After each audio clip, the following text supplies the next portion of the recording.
Bible to his cheerfulness.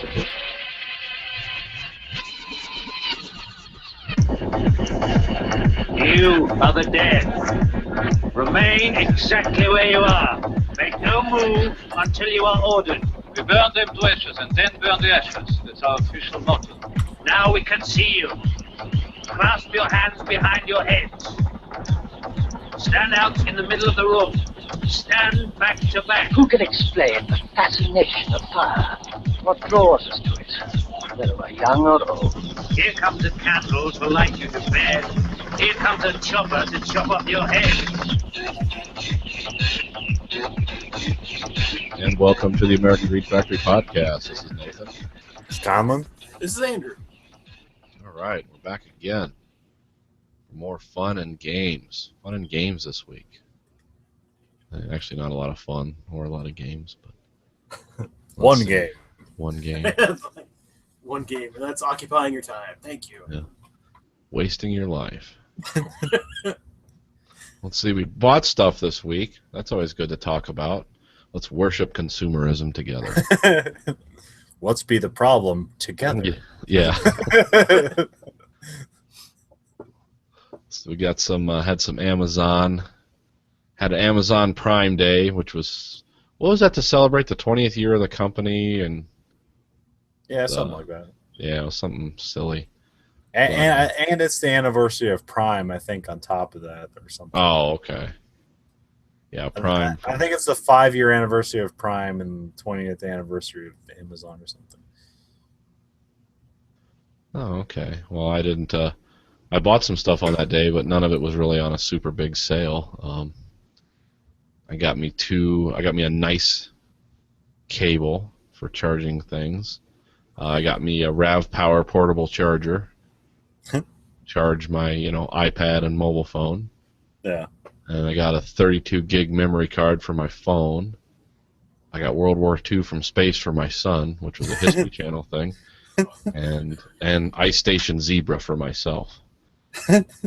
So. What's Ice Station Zebra, by the way? Sorry. It's a movie. I liked it because it has the guy from The Prisoner, Patrick McGowan. But the main star was Rock Hudson, Ernest Borgnine, Jim Brown, and Patrick McGowan were in it. It's from the '60s. Okay. It's about retrieving a Russian spy satellite's film canister and all the double crossing, betrayal that goes on there. So I've wanted it for a while. It's not a bad movie. Is that Criterion Collection or is it? No, it's just a standard. Okay. Yeah, it was one that took forever to come out, but when it finally did, I went and picked it up. So what did you get, Conlon?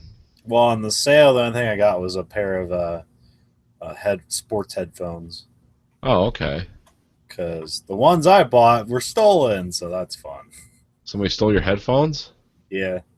I accidentally left them in the bathroom, and then I went back. So anybody leave some green headphones in here? And I'm like, nope. Everyone looks at you like, what are headphones? And they're like those in-ear headphones. They're not like those ones where you have to shove it in your ear canal. They're but the hell no. Back around your ear. But no, they don't wrap around the back of your ear. It's kind of wraps around this inner part of your ear, and then they held in the best. And they were sweat proof. That had really good audio, but they're also $100. So I was like, it's more like these where it's kind of got the plastic piece that kind of goes inside the ear. And it's the Bose. It's $120. It's pretty expensive. Oh, I got these are monster ones, so these were extra expensive. But they're the only headphones I've actually bought that were legitimately sweat proof, because I usually have to buy a $20 pair of headphones every 3 months, because after I get done with them, they're just completely it's like you dropped them in water, they're completely useless. Wow. So I bought these ones. They're $20, which is what I spend for the other ones, and they're normally $50. I was like, well, see if these work. Oh, okay. Because I had some ones I bought a long time ago, some Sennheiser ones, but they never stayed on my ears when I ran. And this time, I can get them to stay in my ears, but now they're already starting to fade. So my sweat is already starting to kill them. Work its magic, huh? Yeah. So that was the only thing I got on sale. Otherwise, I got this handy dandy arm here for the microphone and a pop screen, and then I had the Wi-Fi is fucked on my laptop, so I have to get another Wi-Fi card. But I got a cheap Been an one. ongoing problem with that, right? Yeah. So, well, no, I keep getting these external ones. Are you just USB Wi-Fi Oh, okay. ones? But I've been getting expensive ones. It's like, yeah, this will work, but like because they hang off the laptop in a certain way, if I leave it plugged in, it finds a way to, like, I don't know, murder itself while it's plugged into the computer. Hang itself. Yeah. So I just got this cheap one that's meant for like a Raspberry Pi, which is like a kind of a computer kit where you can, like an open source computer kit. Okay. So this thing was $9. It was like a $9 Wi-Fi card, and like I spent like almost $100 from the last one. So I was like, "Fuck it, I'm just getting this thing."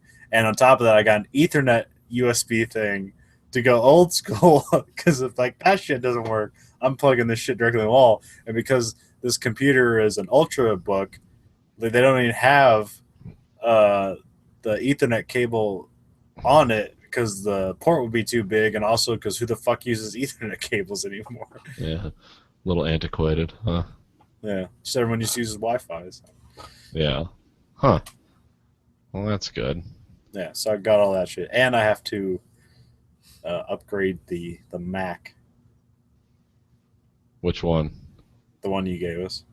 Oh. Well, I guess Is that the one that I've seen around you for years, or is it a newer one you gave? no, it's a new one. It's like the ones where it's just like the screen and everything's in the screen. Oh, okay. It's one of those. Oh, what's wrong with it? Oh, just Dad had some problems with it. It was one of those things where I don't know, like some hacker thing made it pretend like, hey, you need to pay us $200 to fix this computer. I'm like, no, you don't. Yeah. I'd like to find out where. Again, I'd like to track those people down to their homes. So I just wiped the computer, and now I got it. But like I can't update to the latest one because you need the latest you can update from is like 10.6 to the latest one. So I have to spend $20 to buy 10.6 to then upgrade to the latest one. Oh, Jesus. Just to make sure that security is all right on the computer. Yeah.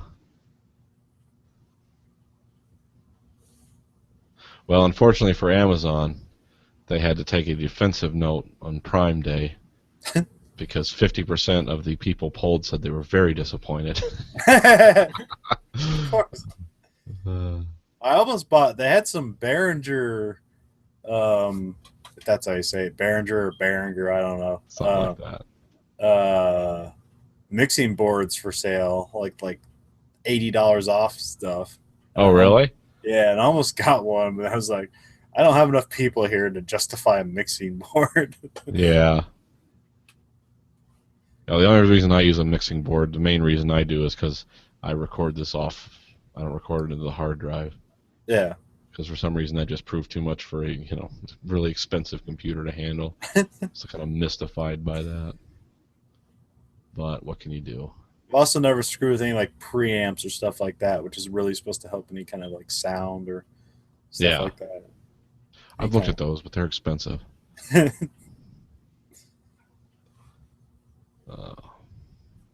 I bought nothing. Hooray! Congratulations. I am saving. You really won. money. You saved the world. Yep. You and Bill Pullman. I don't want to be associated with him. I don't know why, but I still want to be associated with him. Bill Pullman, Yeah. the president from Independence Day. Oh, the actor? Oh, what? He doesn't shop on Amazon Prime? No. For my money, Bill Pullman's still the best president we've had in the last 20 years. He stood up to those aliens. Show them who's boss.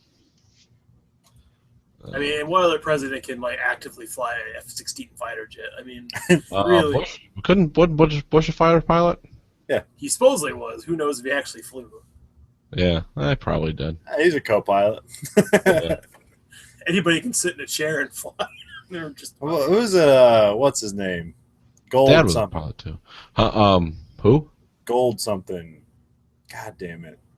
What In did he do? 60s and 70s, he was a politician. Goldwater. Yeah.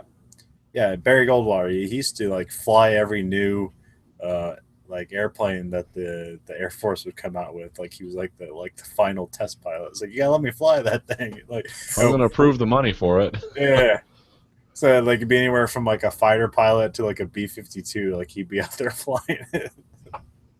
And speaking of fighter planes, did anybody else see the report where the new what was it called? The new fighter plane that everybody's supposed to use as a multi-role task force. The F-35 getting F-35. getting its ass kicked by an F-16. Yep.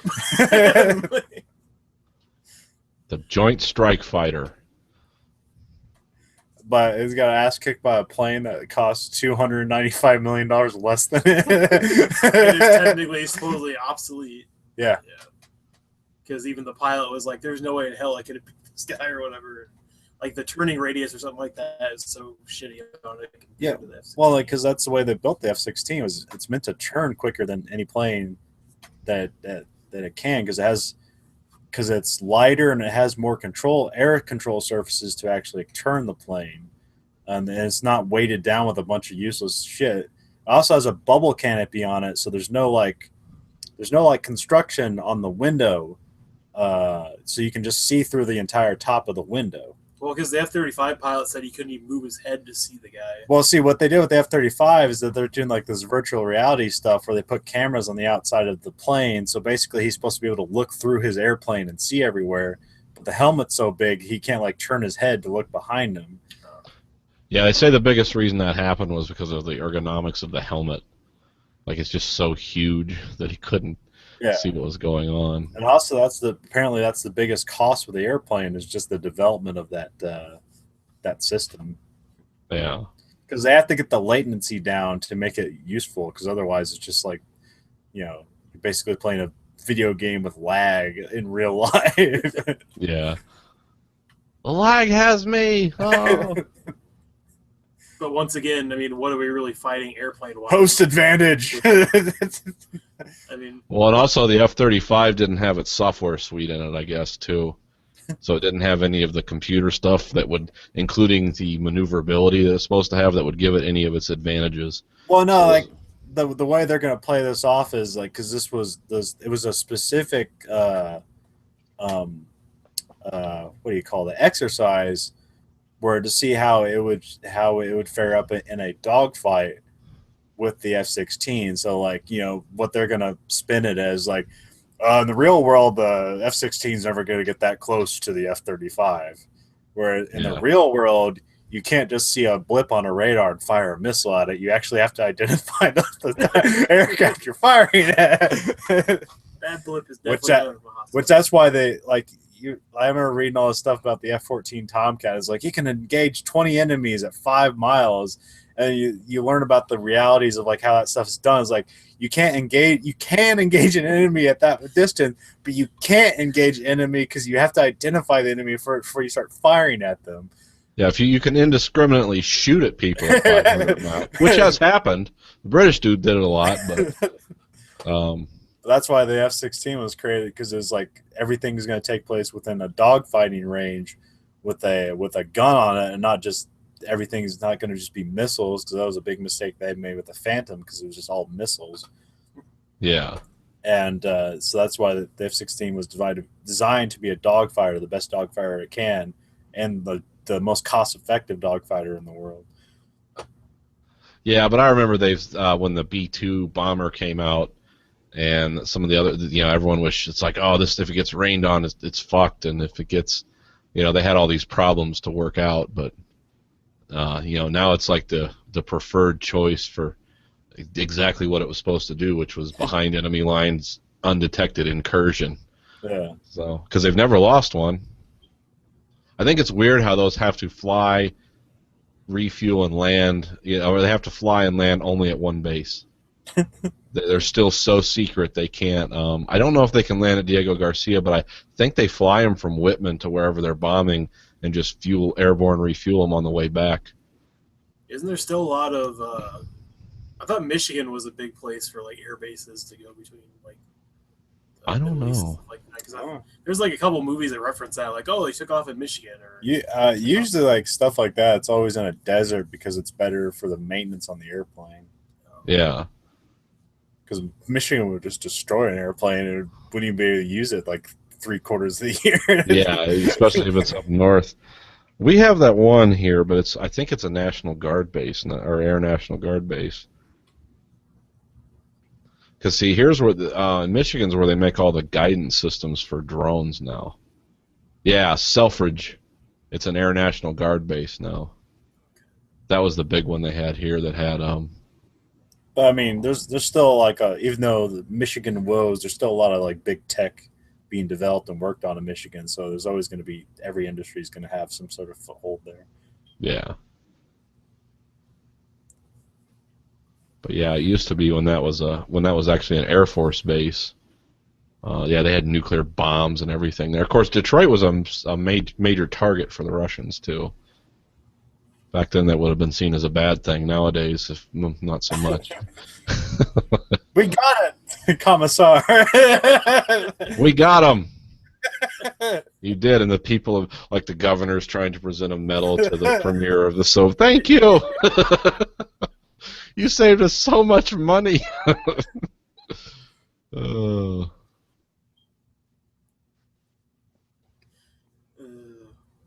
Yeah, that's yeah, but yeah, now we do all the drones and stuff here. And they don't do any military vehicles here anymore. The last thing they did was the Abrams tank, and that was Chrysler. I think like all that stuff's done in South Bend, or at least it used to. Yeah, I'm not sure they move it around. The thing is, a lot of the manufacturers around here don't want government contracts anymore because the stipulations. That's why like Ford doesn't make anything for like they don't make Jeeps or anything, or any of the auto companies, because your whole company has to meet all these criteria that the government have, and they're just kind of like, oh fuck it, you know. Unless there's a war on, you know, it's not really a cash cow anyway.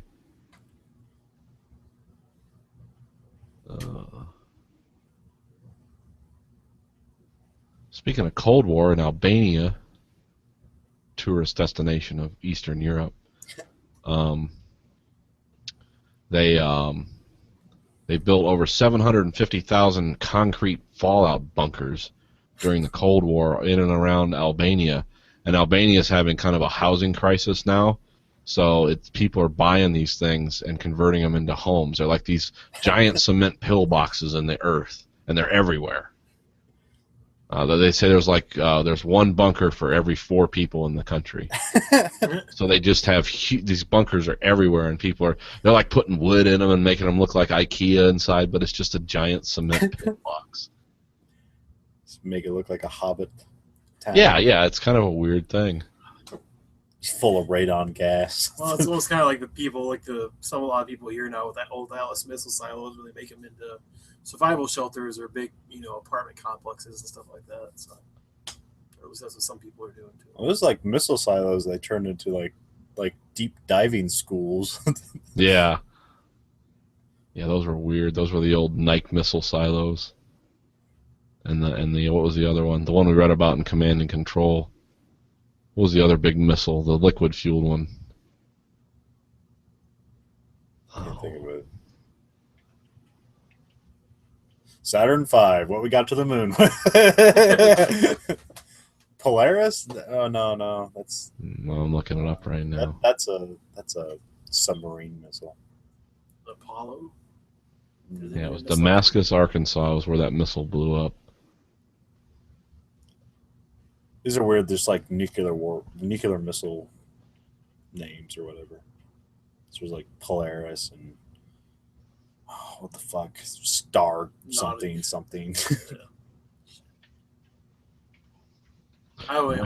My favorite was the MX missile experimental Titan II missile.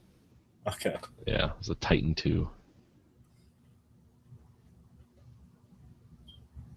But yeah, that's why they got rid of liquid. That's why the only one they use now is the Minuteman III. But now they say those are even getting. It's something on 60 Minutes a while ago saying those are getting pretty antiquated. Yeah. Well, we just don't care about ICBMs. The only people that invest in that are the Russians. we like our submarines are a lot more flexible now. That they'll fuck with those all the time. Because we like the whole thing about we'll just hover up off your shores and the bombs will go off before you can detect them. That's how you win a war. You don't give the guys like 20 minutes notice to launch all their weapons at you. It's like, well, we'll live in these Albanian pillboxes. See what happens. Yeah, it's a lot of fucking fallout shit out there. Well, Albania was that country, I think, that like everyone else was a Marxist-Leninist. I think they were Maoists, like in the Cold War. They were that weird. Yeah, there was like that. Yeah. We're going the other way. There was a couple of countries like that. I can't remember which ones, but yeah, it was around there. Yeah, but they so they did weird shit like that. Just like those are like public works, what we would call like when they did the Tennessee Valley Authority and they built all the dams to get us out of the Depression. That's kind of what Albania did. Just it was a constant depression. It's like Hoover Dam and stuff like that, where it's just like, just give people jobs so they have something to do. Yeah, so that's why they have so many pillboxes in Albania. So God, that's right near Italy too. Had I don't have anything. I was just going to switch to my weird story, my 5-second weird story. Here, the drive to Walmart. Yeah. I was going to the gym, but I drive by Walmart to go there.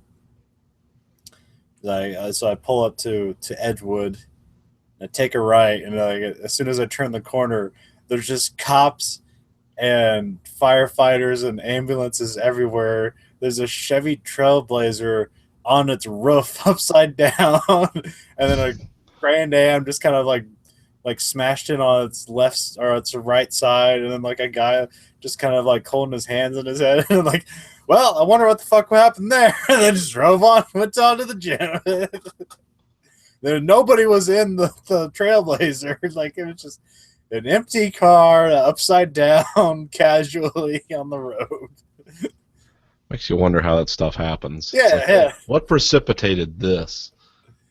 Like I don't know if like who hit who, and like if how the Grand Dam was hit, like it just become a ramp for the SUV or what? Or perhaps like most big SUVs, it turned too sharply, too fast, and rolled over. Possibly, but then again, I don't know how like it might have been, but I almost feel like it rolled. It didn't rolled multiple times. It just kind of did the one. Thump. Maybe it gave up the quick flip. Yeah, because the hood wasn't like crushed in like it would be like if it rolled multiple times. It was just fully intact, upside down. Maybe a bunch of frat guys came and tipped it over in the middle of the street. Fuck this! I'm not paying this ticket. Show you cops, you're not gonna push me around. Ruin my own car.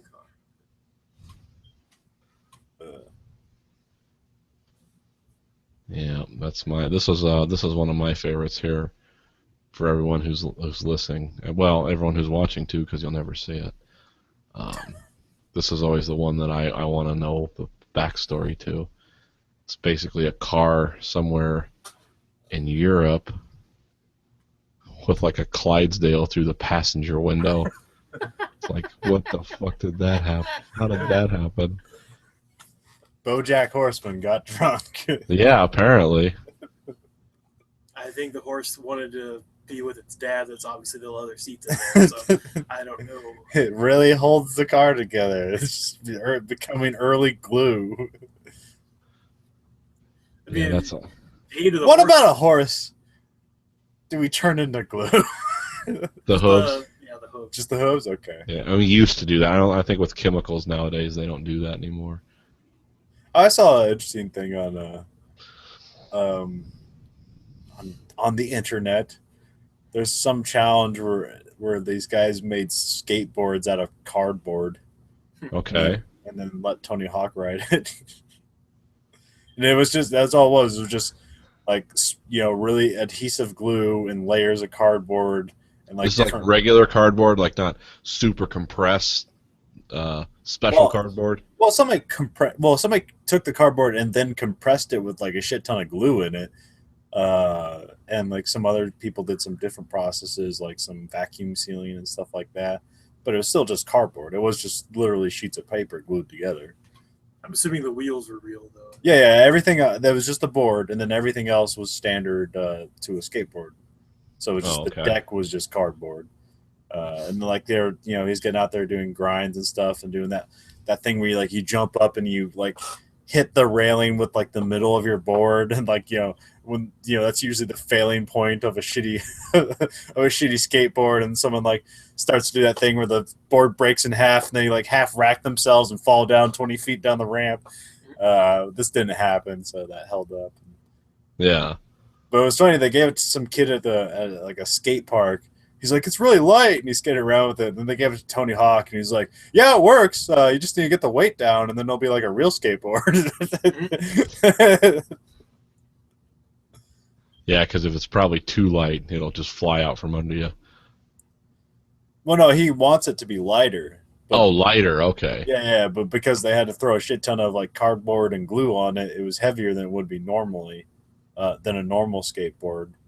Which whatever they're made out of right now is probably just some sort of light wood with some special adhesive as well. But I wonder if anyone's ever made a titanium board. I don't think it would give you much of an advantage. It's probably more than what would weigh. Maybe the metal parts you could like replace the titanium, like the trucks and stuff like that, ball bearings. Oh, okay. Oh no, the lightest one in the world is made out of titanium, but they shave the board super thin. Oh, okay. So okay. Skating around on a knife. Yeah, pretty much. It's like, can't wait till this breaks and cuts into my flesh. What is only like $2,000 or something like that? It does. Some guys just make. Well, what was titanium, Conlon, when you were working with it? How much was it an inch? Oh shit! Damn it! It's like hundreds of dollars. Yeah, it's something. It's insane. Yeah. Yeah, that would be very expensive and hard to machine. Yeah. Got carbon fiber skateboards. Yeah, I think that'd be worthwhile because that's a lot cheaper than titanium. Well, they drive trucks over them to show their durability. Well, it was kind of interesting to hear like Tony Hawk be like, "Yeah, it just needs to be lighter." Because like when he started, they're using like those fucking 80s surfboards stuff to like skate around with, and those things are like 25 pounds just to like. Oh yeah, those skate are around. huge. Yeah. Dude, kick flips with that shit. Thing would take your leg off. Yeah. There's Kevlar skateboards. So I can stop a bullet with it. I guess. Kick flip your shield in front of you, and like this, the real. Tony Hawk's almost 50. Yeah. Holy shit. Yeah. I thought he was about my age. Huh. Dangerous things to make skateboards out of. I want mine to be razors all around the edges. Make it out of glass. Just make one.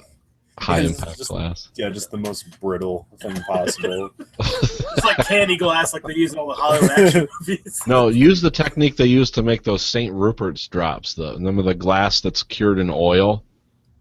You can smack the fat end of them with a sledgehammer and they won't break, but if you cut the tip, the whole thing shatters. Because I forget what the property of it is.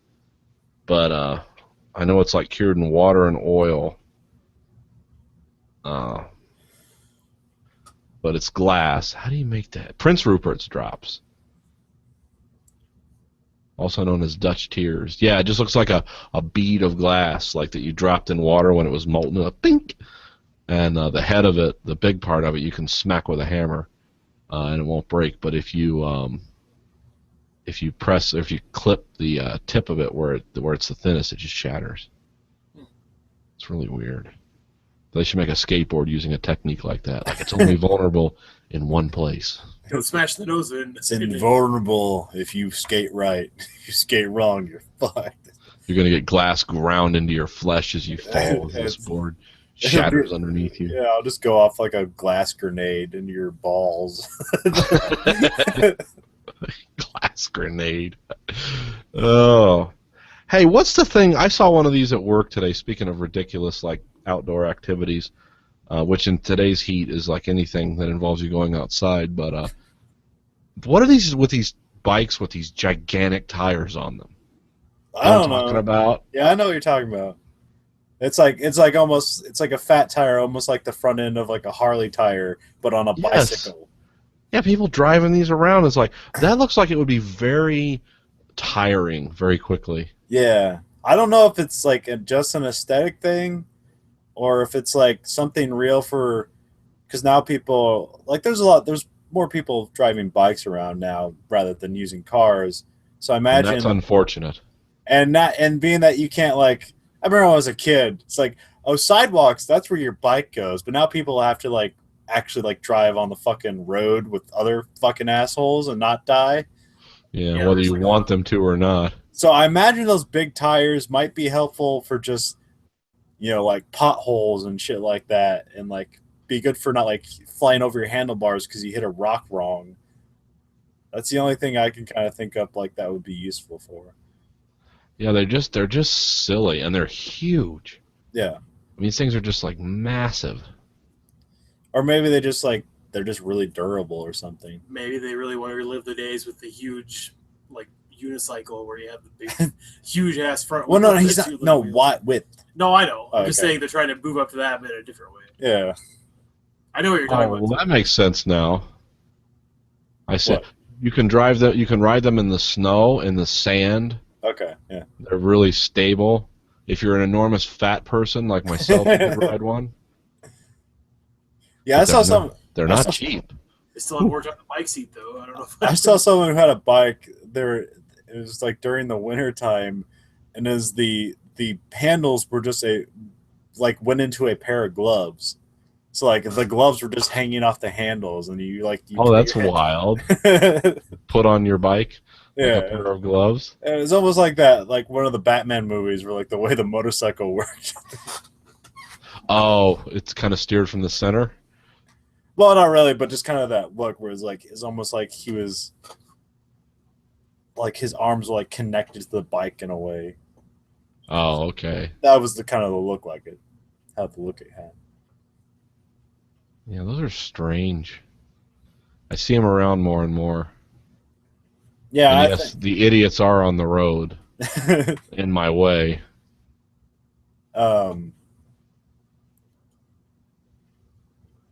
Yeah. There's some like like Huffy or whatever makes some of those bikes. So you see them, but like a lot of I think it started out as just as custom stuff, and then Yeah. now There's it's one like, site they're like $3,500. yeah. Now it's like an aesthetic. Yeah.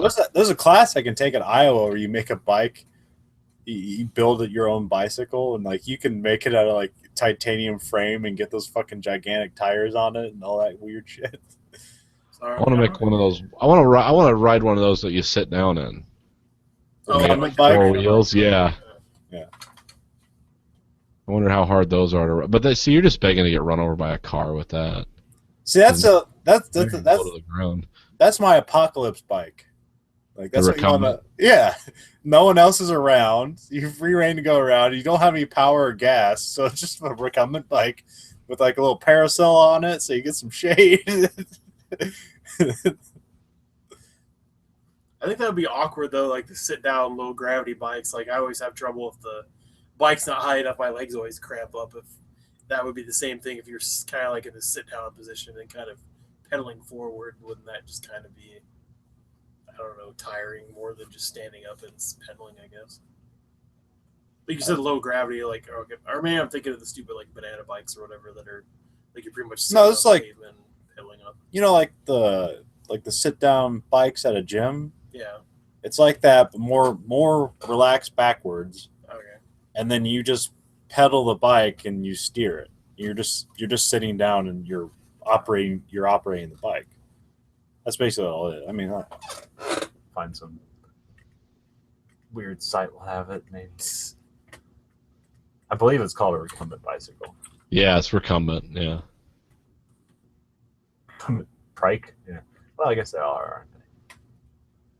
Yeah, I guess I'd like a trike better Yeah, than that's a kind of recumbent what I was bicycle. thinking of. Yeah. Yeah, you still got to balance with a recumbent bicycle. Now, a recumbent tricycle, then you can that's just a big wheel. And I'm sure it costs more money for the extra wheel. Yeah. Well, it's like those reverse trikes. It almost looks like a wheelchair with an Yeah. extra wheel. On the Yeah, back pretty of it. much, yeah. Yeah. You just got to put a beer cozy on that thing, and that'd be perfect. How about going up hills in that thing though, where the center of gravity is lower? Wouldn't that make it? We harder just to change go? gears. Yeah, change gears or just get up and drag the fucking thing. It's on wheels. Well, a lot of them have an electric motor on them too. Oh yeah, too. Yeah, they have those. Yeah, where it's For like the, you're for the, pedaling. Your pedaling powers the battery, and then when you get to some moment, you can just activate the engine. Yep. Speaking of power by motors, not to get off topic, but the Reddit post this week that had a guy on the interstate with a minivan, and he had a generator and a battery hooked up in the back, and he smashed out the back window and put a full air conditioner in the side of his minivan Nice. going down the interstate. That's a very efficient use of energy there. Yep. Let's have 2 gas tanks running Yeah. and not fix the air conditioning on the van. Yeah. Because the whole Yeah. platform of the back seemed pretty shoddy too, because it was just a pretty. Well, I think the whole thought process is pretty shoddy.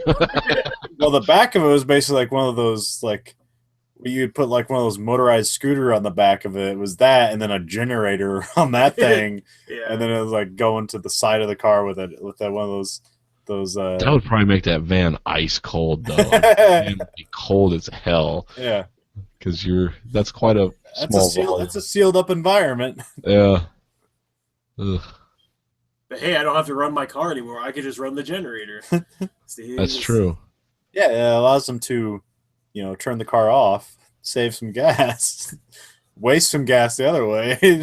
And nothing's more relaxing than sitting in your car with the engine turned off, hearing "Brrrr." That's always fun. Well, you gotta protect yourself now from all those municipalities passing the laws where you can smash somebody's window to get to a hot dog or some shit. So I don't know. Get What? to a hot dog or get to a hot dog? Both. No, they're Wasn't that for children or is that specifically for the animals? no animals. I No, the can't children remember you can what- let die. I Children, don't it's illegal, but remember not what the scene it dog. was. Like, there was It's a illegal to homeless touch guy- children in a hot car. There's a homeless guy that smashed this woman's window that claimed she's only at like a beauty parlor for like fucking 10 minutes or some shit.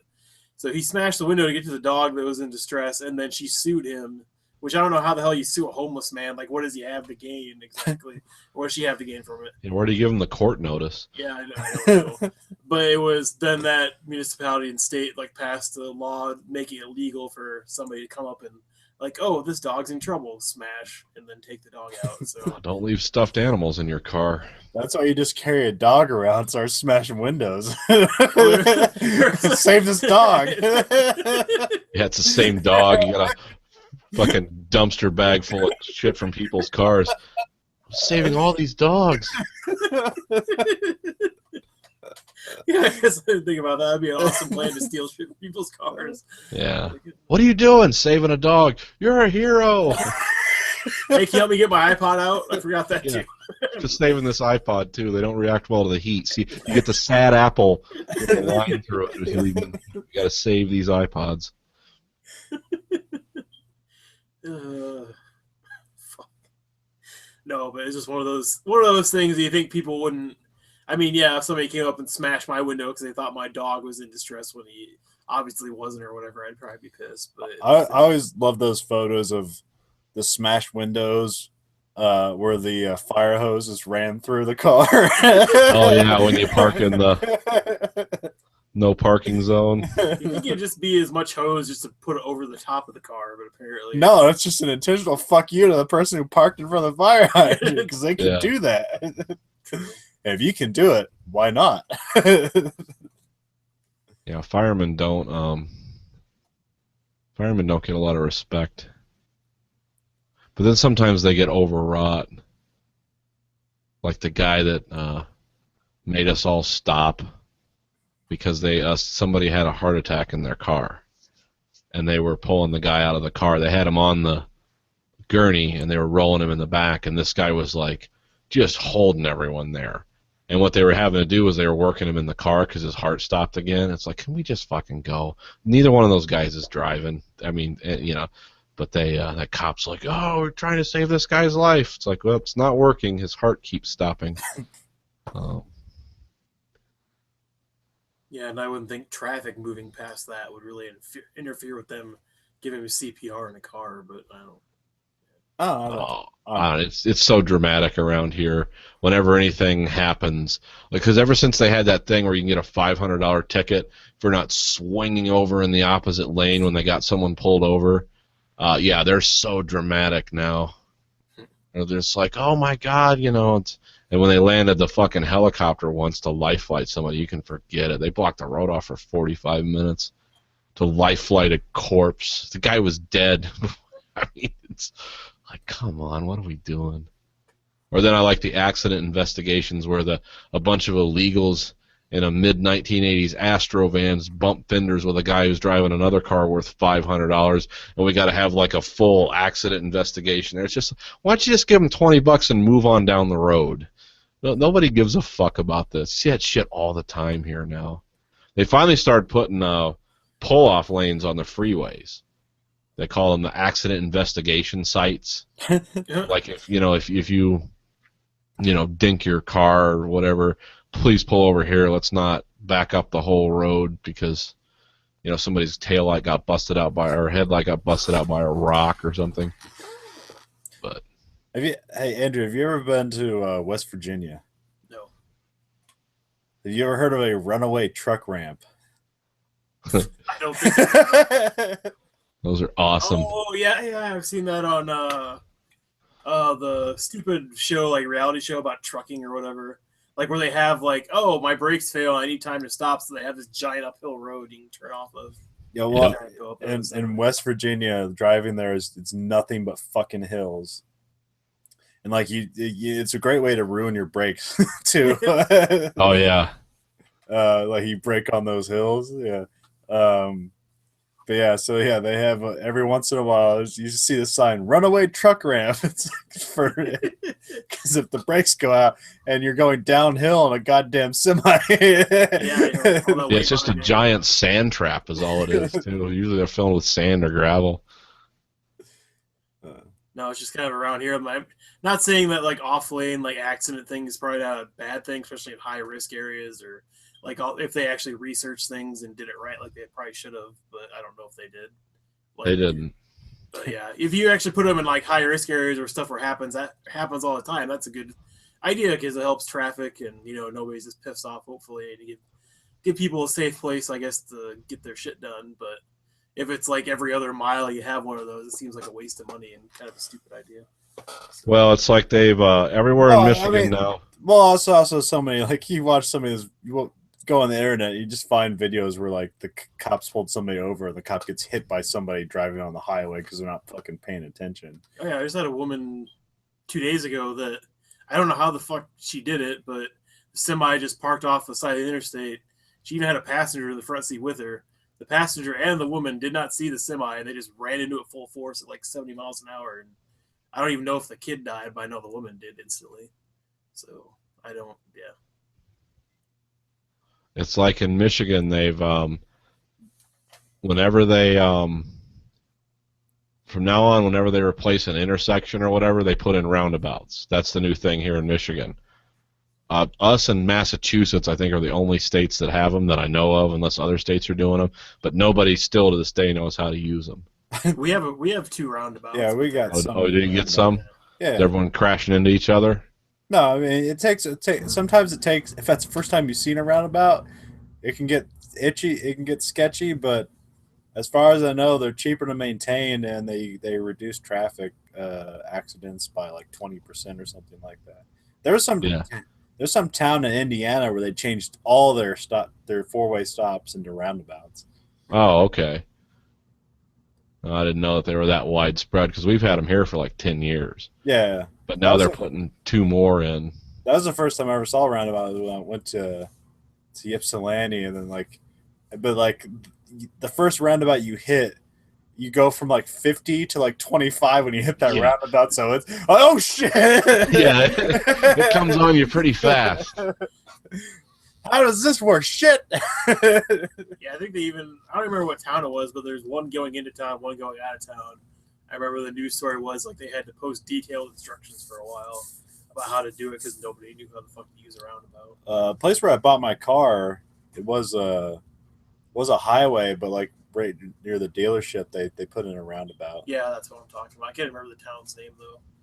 Mount Vernon. Is that Mount Vernon? Yeah, I think so. Yeah, Mount Vernon. Yeah, I think so. How would you know? They put a wrinkle in. Well, because I gave them the A plan to buy the car. Here they put a wrinkle in though. They have in Michigan that whole pedestrians have a right of way in those walk zones. They don't do that here. But the roundabouts, in order to replace the streets, they have to do that. So there's these people that get in these pedestrian walkways, and they think they're going to be like in Boston, where you just walk out and people will stop, and people aren't stopping, or they're running up over the signs or up on the other part of the sidewalk. They're like, "What are you doing, you stupid bitch?" Because here you go when the cars stop coming. You don't just fucking, that's my right of way. Well, we'll find out, And that's I know that's a wrinkle because now they're giving out tickets for not yielding to pedestrians. But that's really weird when people just assume they're going to walk right out in front of you, especially when they're not wearing, like, at night, if they're half drunk and not wearing clothes that, like, you can see them. It's like, what are you doing? There's a nice new contradiction at the University of Iowa. There's, like, all these crosswalks where, like, when in between classes, it's going to be covered with students crossing them. Yeah. There's always signs there that say, like, yield for crossing pedestrians. And now in front of the pedestrian crossing for the people, they put up signs, cars may not stop. Be careful. I thought we talked about this before where it's like Iowa City, you can't. Somebody's even near the street, you better stop, otherwise you're probably going to run them over. Whereas like Cedar Rapids is totally the opposite, where people actually wait for traffic. So I'm surprised they actually did put up that sign in Iowa City either. Well, I mean, it's downtown. Like you're usually going pretty slow. So like, and everything has a stop sign, so you're gonna stop in a lot anyways. Whereas in Cedar Rapids, everything's just a fucking highway or interstate. Cedar Rapids, get it in and out as quick as possible. There's the new road they built that goes over the train tracks. Like fucking people want to go 55 down that thing. It's a 35 mile per hour road. So the cops like put their radar. They put their cop cars there to give tickets like every other day. They're just fucking sitting there because everyone likes to drive 55 down that fucking thing. That's true. I'd catch myself going like 45 or 50 quite a bit down there. My favorite is when I hear when I'm driving, because around here all the cities are bankrupt, so they're going to give out tickets as much as often as possible. So I pretty copiously follow the speed limit. But I like it when I'm in most roads here it's 45. It doesn't get much lower than that. And I like it when I'm driving 45 and we go from a 1-lane road to a 2-lane road, and I hear the engine behind me just roaring. Just, whoa! This guy flies past me. Fuck you! Like I was doing something wrong. I mean, this guy is going like 70 miles an hour down a residential-type street with like a 4-lane road. That's my favorite thing about living here in Michigan is as soon as it goes to 2 lanes, you hear the engine like kick down and whoa! It's like, where in the fuck are you going? Down and sometimes when it's after work, so it's like 3 in the morning. It's like, what's going on at this time of night? Where's the fire? Somebody done fucked up. Oh my god! And I see that, and this happens every other time I go driving. Like it's not a random event. Yeah, I don't know if it's just if these are, because it happens too often where it's like these people have to be local. These aren't people like I'm trying to make up time because I got to drive cross country or anything. Yeah, you're driving. You're not driving down the freeway. Assholes. Well, one of my favorite was when the kids went around doing mailbox baseball.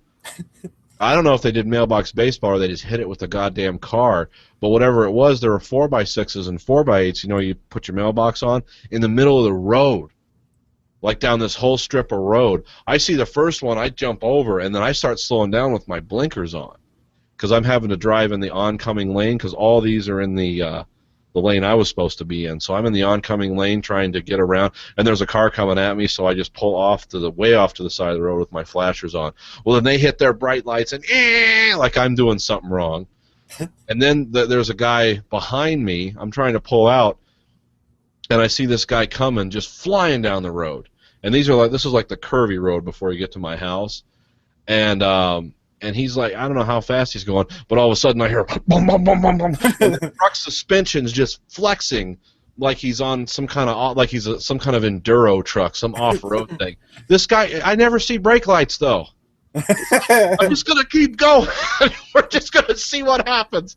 And then he gets past me and he's flying down the road. He never slowed down. It's like, didn't you notice you just about died there? Did you not notice like your whole truck pitching back and forth? No, everyone's in a big fucking hurry. I even called the police department, and I said, hey, there's, stakes down on the road? Yeah, they called us and told us. It's like, all right, you gonna get anyone out here to pull them off the road? Yeah, someone will be out there. Is there anything else? I guess not. We'll just wait till somebody flips their fucking car over and dies.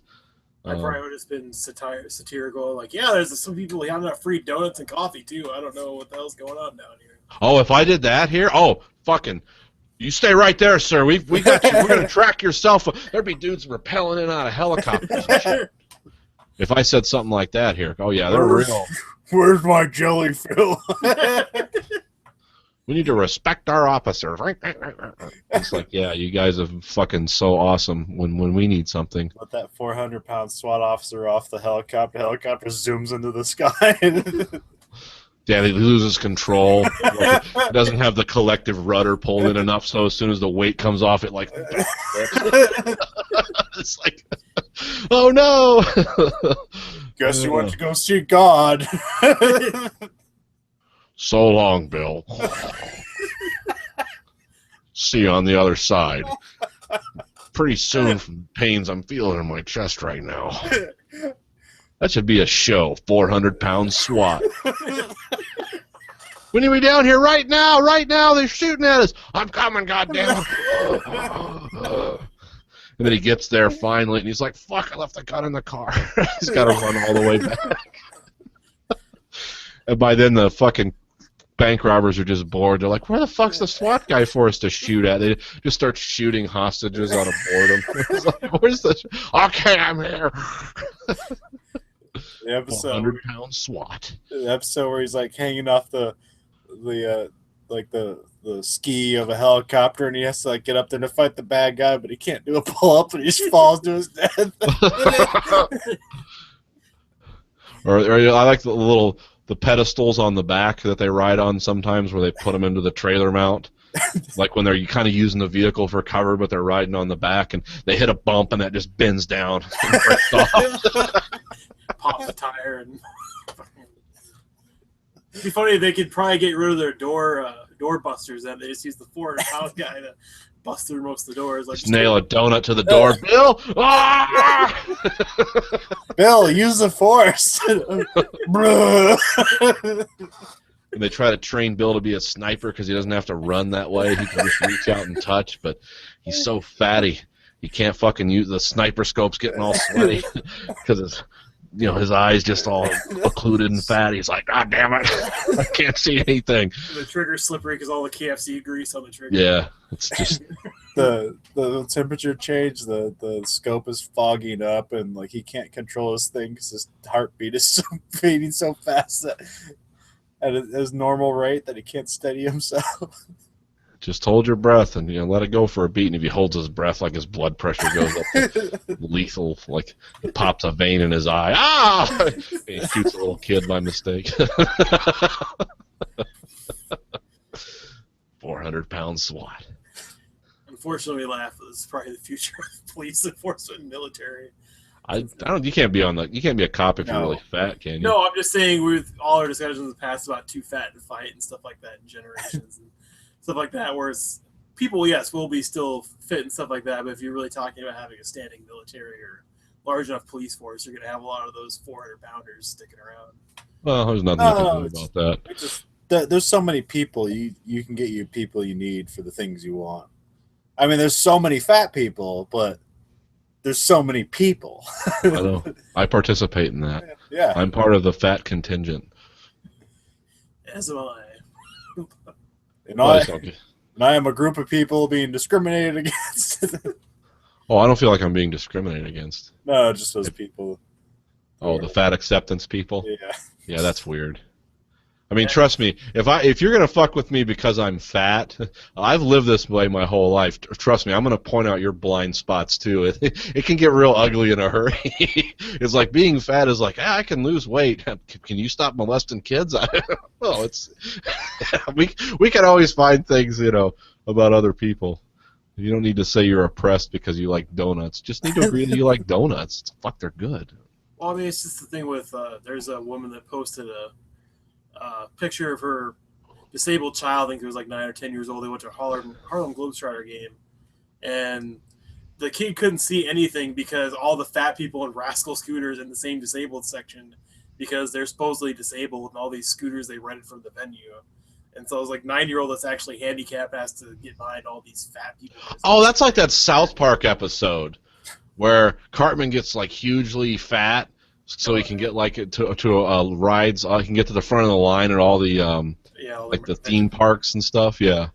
Yeah. So it's kind of like how do you call letting yourself go that badly? Like, hey, I get all the perks now.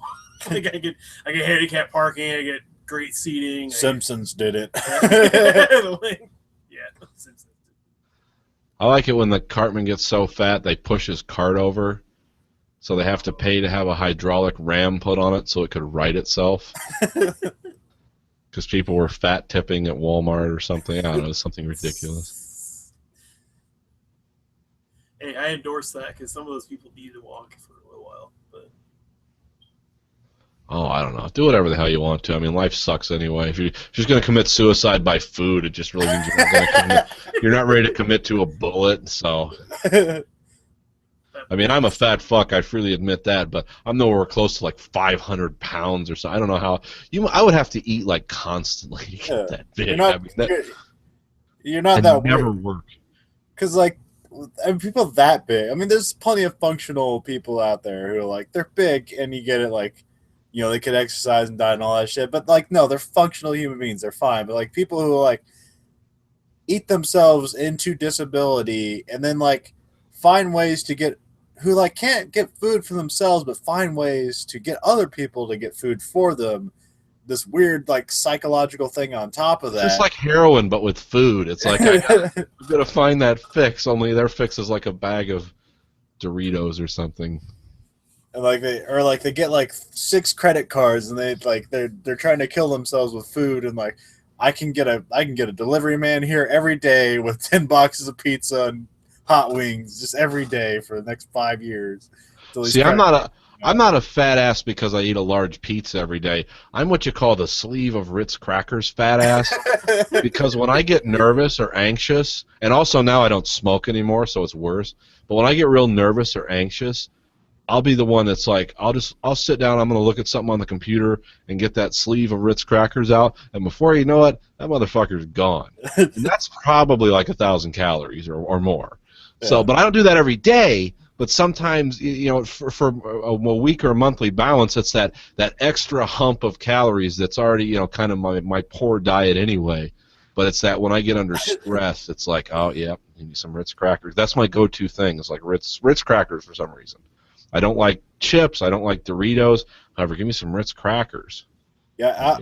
I'm off on almost like a completionist where it's like, well, I already ate a quarter of the bag. Might as well eat the whole bag, so it won't be here tomorrow. Might as well not sin tomorrow and just get all the sinning in today. Tomorrow will be better, right? It's a new day, and this sin is gone. What did you tell me once? Like, future you is always the best you. Because future you is the one who's going to take charge and get all your shit together. And somehow you never meet future you. You're always stuck with the present. Future me is thin and successful. Has a smoking hot girlfriend and a lot of money. Anyway, yeah, yeah. Future me's awesome. I really It's wish coming. I could meet that guy. My greatness is about to happen any day. Give me that sleeve of Ritz. Yeah, but how else are you gonna cheer yourself up when you're a bad situation or just depressed if you don't? Alcohol. How awesome future you is gonna be. That's I'm like, It's true. man, when I get out of this shitty job, future me is gonna love his career. Future me is gonna be skinny, and future me is gonna bang at least 2 different women every week. That's what future me is gonna do. Future me is going to be a fucking Bond villain. Sitting around with a white cat. Oh, this is going to be awesome. Yeah, I mean, who doesn't want to indulge in that fantasy? Who wants to think about how shitty their life actually is, or be worried? I'm about going to their- die alone and unremembered. Yeah, who wants to sit around and think about that? Because that will just make you die alone and unremembered. In about 50 years from now, no one will know anything about me, who I am, or who I was. A billion years from now, no one will know that Earthlings ever existed. The sun will consume all our endeavors. I need a box of Ritz crackers for that. Just force them out. Just two sleeves of Girl Scout Thin Mint cookies with a half a jar of peanut butter. I mean, shit, No, I'll that's- admit that's what I'm best at. Dreaming about what future me is going to be great at, and then filling the gap in with buying shit for myself. I don't need.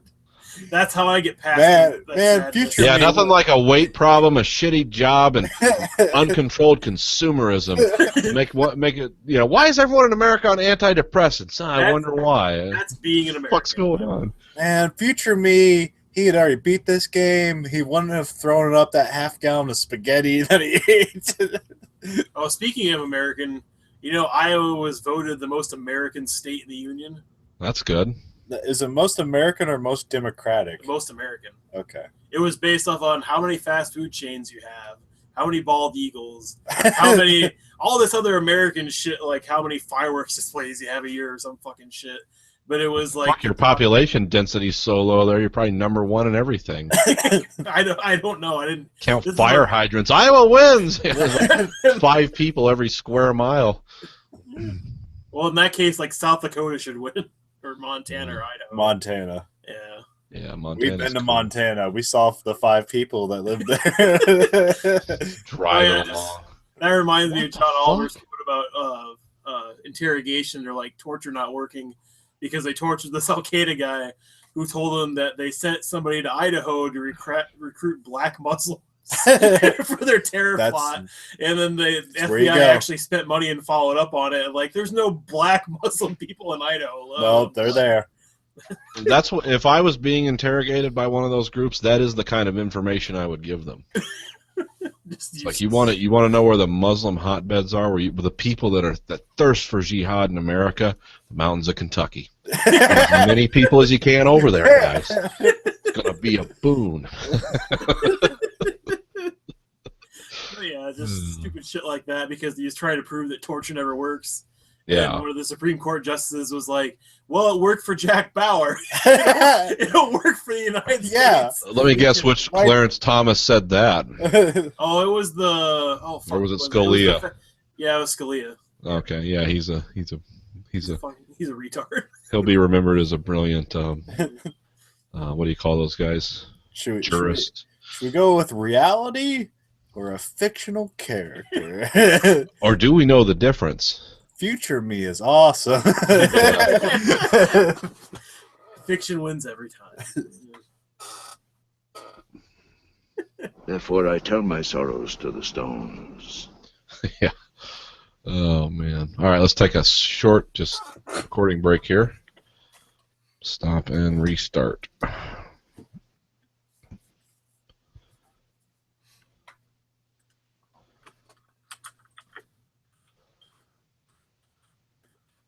Let me know when you're recording. I'm recording. All right, and we're back. Back. So anyway, speaking of thirsting for jihad, I mean, we all, I'm sure, know by now what happened at those recruitment centers and how fucked up that was. And to bring this national tragedy into perspective, the Westboro Baptist people are going to be out there. Oh. Why? These fuckheads. America's acceptance of gays is killing America or something. I was trying to figure out when he said that. Like, why the fuck do they need to go out there? What can they possibly protest? Well, these are the God hates. These are the fags hate God people or whatever. Oh yeah, they hate pretty much everything. And yeah, well, because we allow homosexuality in America and now the marriage and all that, you know, this is the whole full. I mean, these people are just fuck nuts. But I just yeah. The gall of these people. I understand we have free speech, and I even support it, but some of this stuff is just like, what are we doing? Yeah, but sometimes free speech should really, I don't know, not be diluted, but in a way. Now tell me, comrade. Actually rationally make sense, not just whatever bullshit you can spew through your mouth that has no connection to anything and just is hate. Well, the problem is when you mix religion in with it. Yeah. If you really read the Bible the way these people do, and I'm not going to try to... Which is not at all.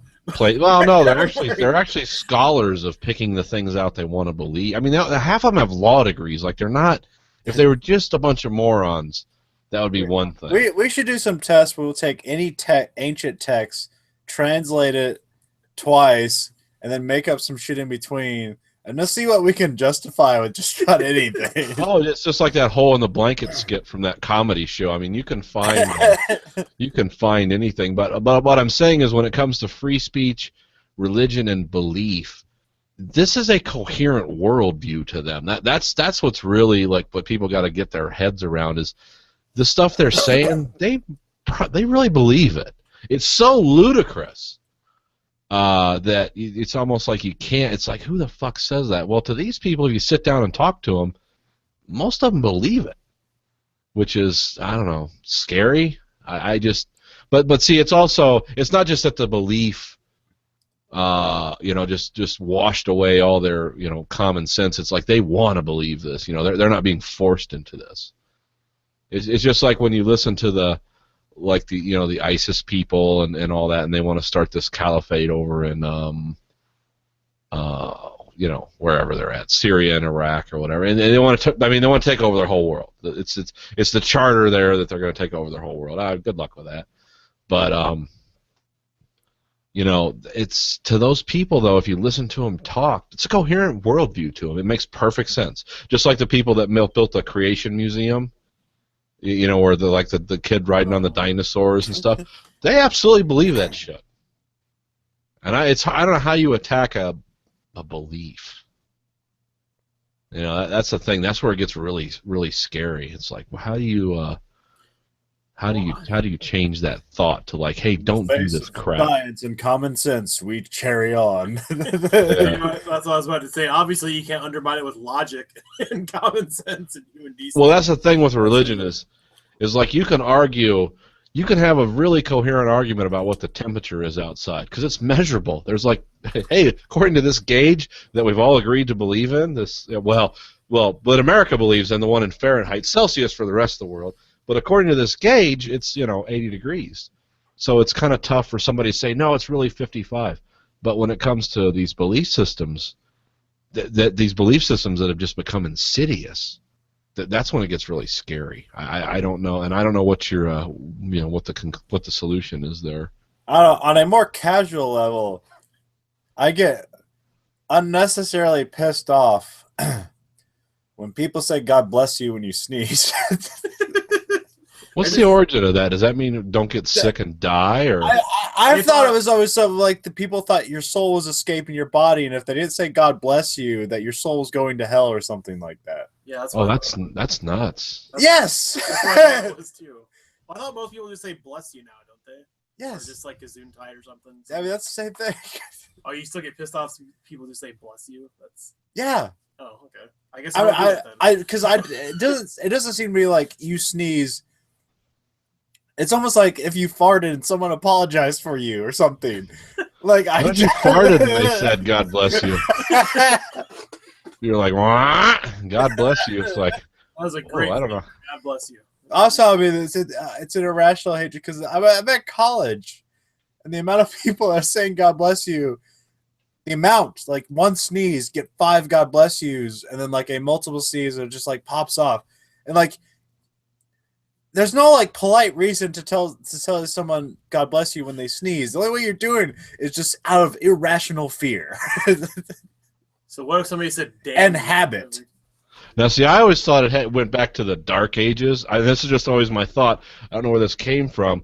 I thought when you sneeze and someone said "God bless you," it's like whatever cold you're getting, you might die from. So take the Lord's blessing with you. That's what I thought the origin of that was. Maybe that sounds more reasonable. But then again, we always. Of course, you skin your knee, you die of a staph infection. But then again, Native Americans used to believe that photographs stole their soul. So Yeah. it's about in that realm of souls escaping your body. I didn't think it was the Native Americans that believed that. I thought it was the Guinea men from Papua New Guinea. No, I thought Native Americans believed that too. I thought because they weren't usually photographed a lot. I'm not sure if that necessarily has an origin in one. Because don't Amish It's people, probably something racist white people made up. well, Look at these savages. don't Amish people kind of think that too, or they just hate technology? I don't know. I just think they know they look weird. Don't want to be reminded of it.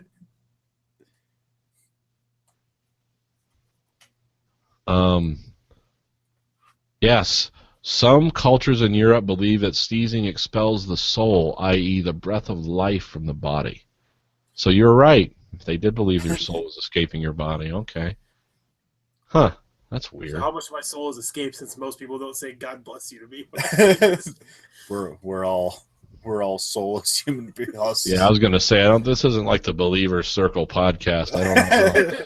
Where we don't usually delve into religion too far, except as a punchline or something we're going to say or do. And that's sad too, because I used to like to go to church, but it just doesn't really have any.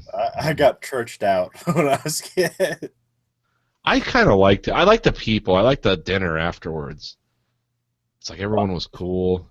Well, yeah, there's some of the older people you could talk to. I'd hang out with like the shitty kids and like believe in God and like everything will be good. It's like, why is this kid an asshole and getting away without it? We're in fucking church. Yeah, the church finger bang special. It's like, what are you doing? This is God's house. Oh, wait. Can I tap in? Oh. Oh man. Did you see the old grainy footage of Queen Elizabeth doing the Hitler salute when she was 7 years old? No. I saw the picture that they posted for the London Times or whatever the other day. Yeah. I guess in 1933 they were taking some film, and her dad was running the camera, and it's pretty grainy, black and white, but you can tell who it is, and they all start doing the Hitler salute, and that was but she said. The way they responded to it is like, well, we thought Hitler was a joke, so we were just, filming this to be funny. But wasn't her dad, didn't he abdicate the throne because he'd made so many pro-Nazi comments? Isn't that how she became queen, or am I just misremembering that? I think that's a part of it. I don't know if that's all of it. Well, supposedly it's because he married some American woman, but yeah. But I'd heard that there was a secret Nazi thing there. But at the same time, I mean, it's a kid that what age was she then? 7. Yeah, it's a kid, obviously impersonating either what an adult did or told her to do. So I don't see what the scandal is there. Besides just, oh look, here's the queen when she's 7, giving the Hail Hitler salute. Okay. Somewhat reminds me. Did you see 7 Days in Hell? Yeah. No. Oh, you gotta watch that. Oh, I forgot about that. Yeah, you have HBO rights because you'd have to.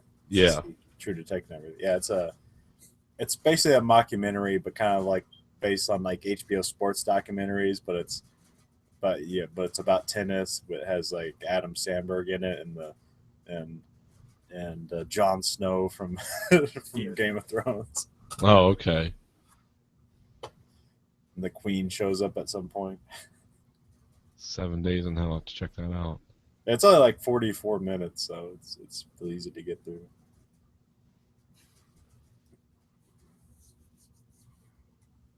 Oh, it does have the guy from Game of Thrones in it.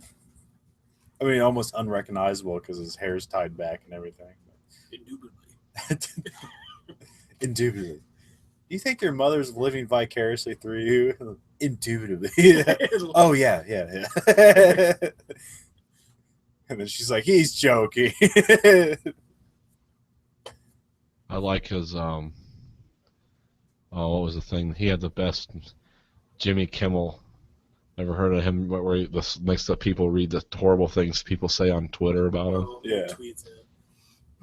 Kit Harington is a whiny bitch. Of course, Jon Snow, ever he was reading this, he was like, "Thank you."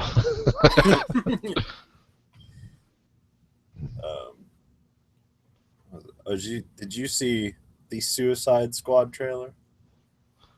No, I saw the Deadpool trailer. Oh, there's a Deadpool trailer? Yeah. Well, it was leaked. It wasn't Oh. very good. It was cell phone footage, but Oh. No, there's an official Suicide Squad trailer. I didn't know if you knew anything about that or. no, I don't. Well, tell me about it. Sounds Yes. interesting. Suicide Squad is basically the Dirty Dozen, but with comic books. So you take all the supervillains, you put explosives in their heads, and you tell them to do this suicide mission. And if they don't cooperate, you'll blow up their head. If they do cooperate and survive the mission, then they get time off their prison sentence.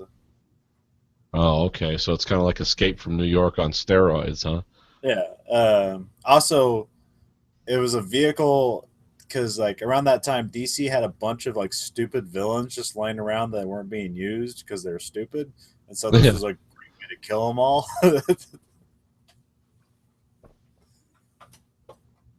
This Yeah. sounds interesting. And it's directed by a guy. I think he wrote like Training Day, and he did a bunch of. He did Fury. That was the latest movie he did. And it's just kind of it's also weird that like Will Smith finally jumps into this superhero thing, and he decides he's going to be a super villain character. Well, technically, or he did jump into the superhero thing with I Am Legend or whatever. Well, I'd say Hancock more than I Am Legend. I Am Or not Legend's I Am not. Legend. Sorry, I meant Hancock on the one. Yeah, well, I don't. Hancock wasn't. It wasn't based on a comic book, but it was definitely like a superhero movie. I don't think it was a comic book. Yeah, I don't remember. I don't think it was either. Um, Pretty shitty one if it did exist. yeah. Um,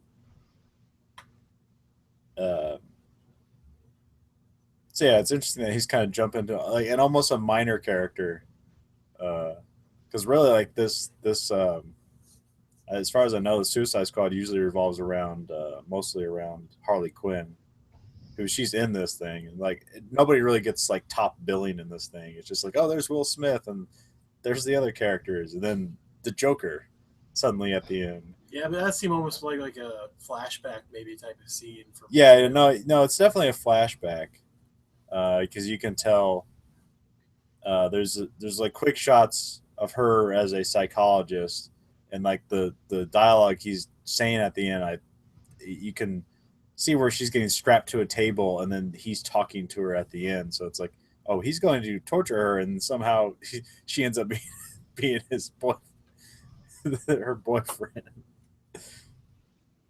Are you watching it right now? Yes.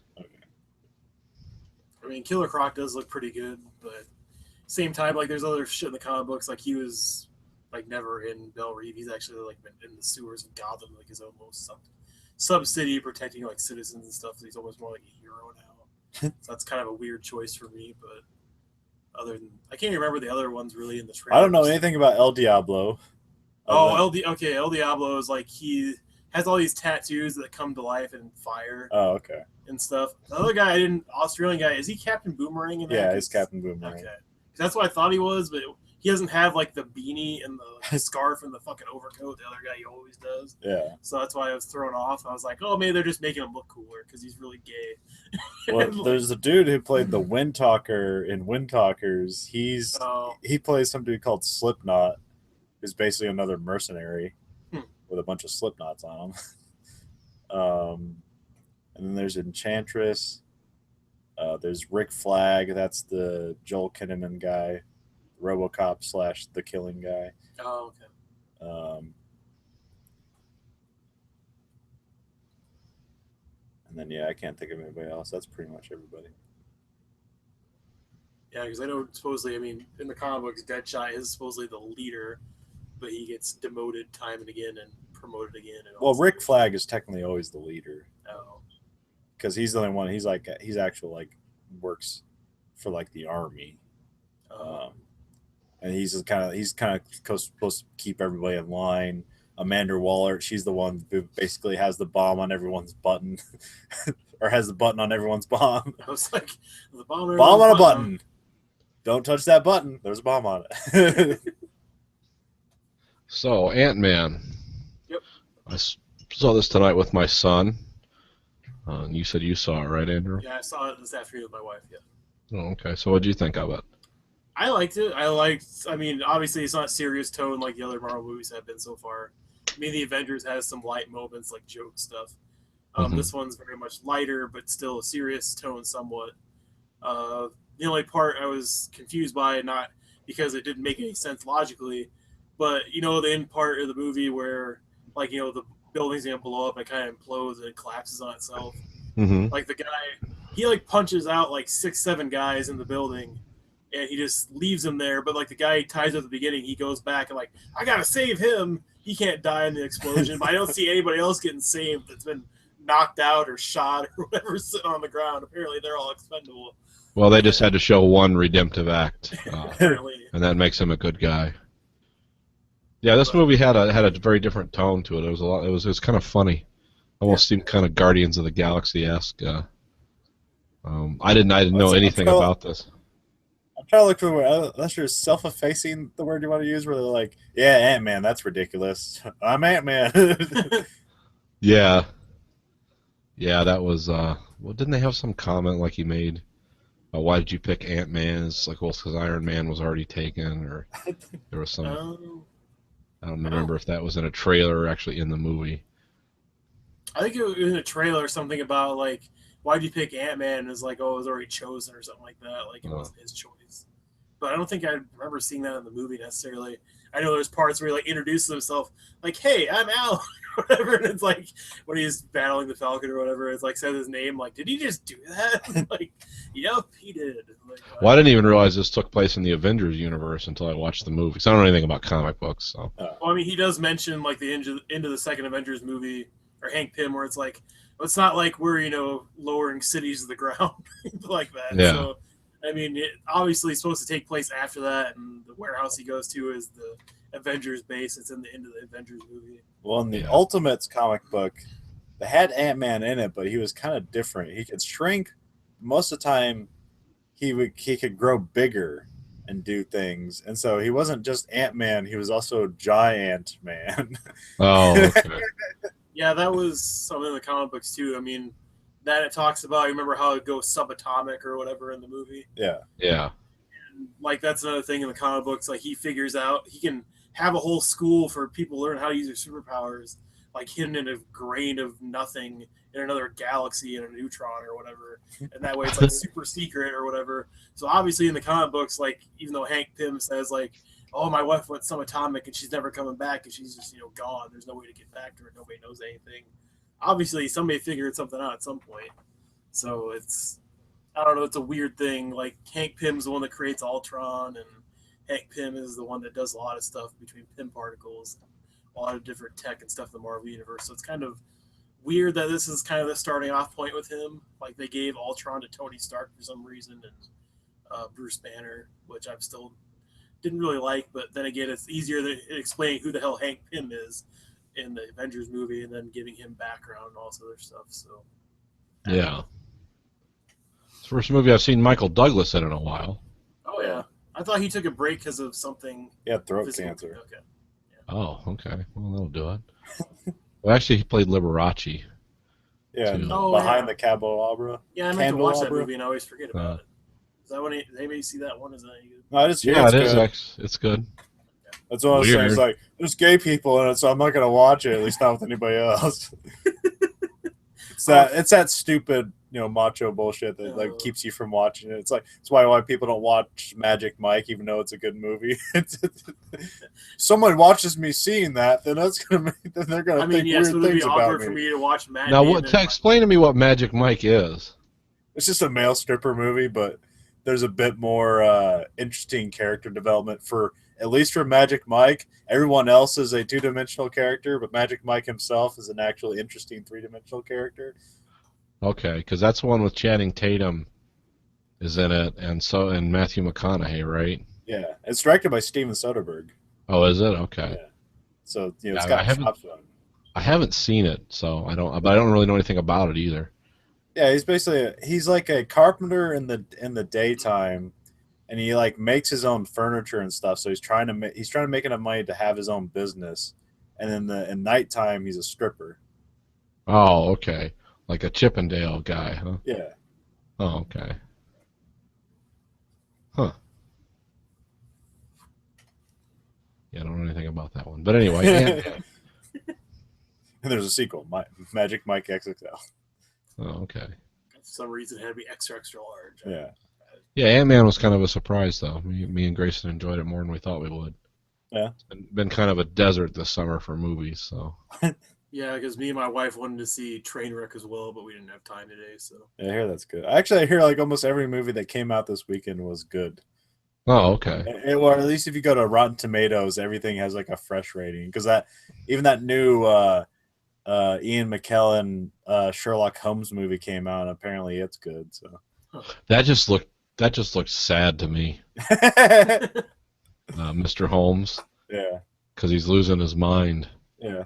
Because isn't he investigating somebody who died at Hiroshima or something? I don't know.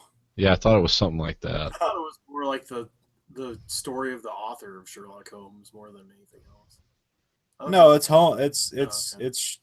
Sherlock Holmes like as he's older. Oh, I thought it was supposed to be the story of what's his name? The created Sherlock Arthur Holmes. Conan Doyle? Yeah. No, I don't think so. I believe no. Oh, no, okay. Yeah, this is weird. It's set in 1947, and aging Sherlock Holmes returns from a journey to Japan in search of a rare plant with restorative qualities.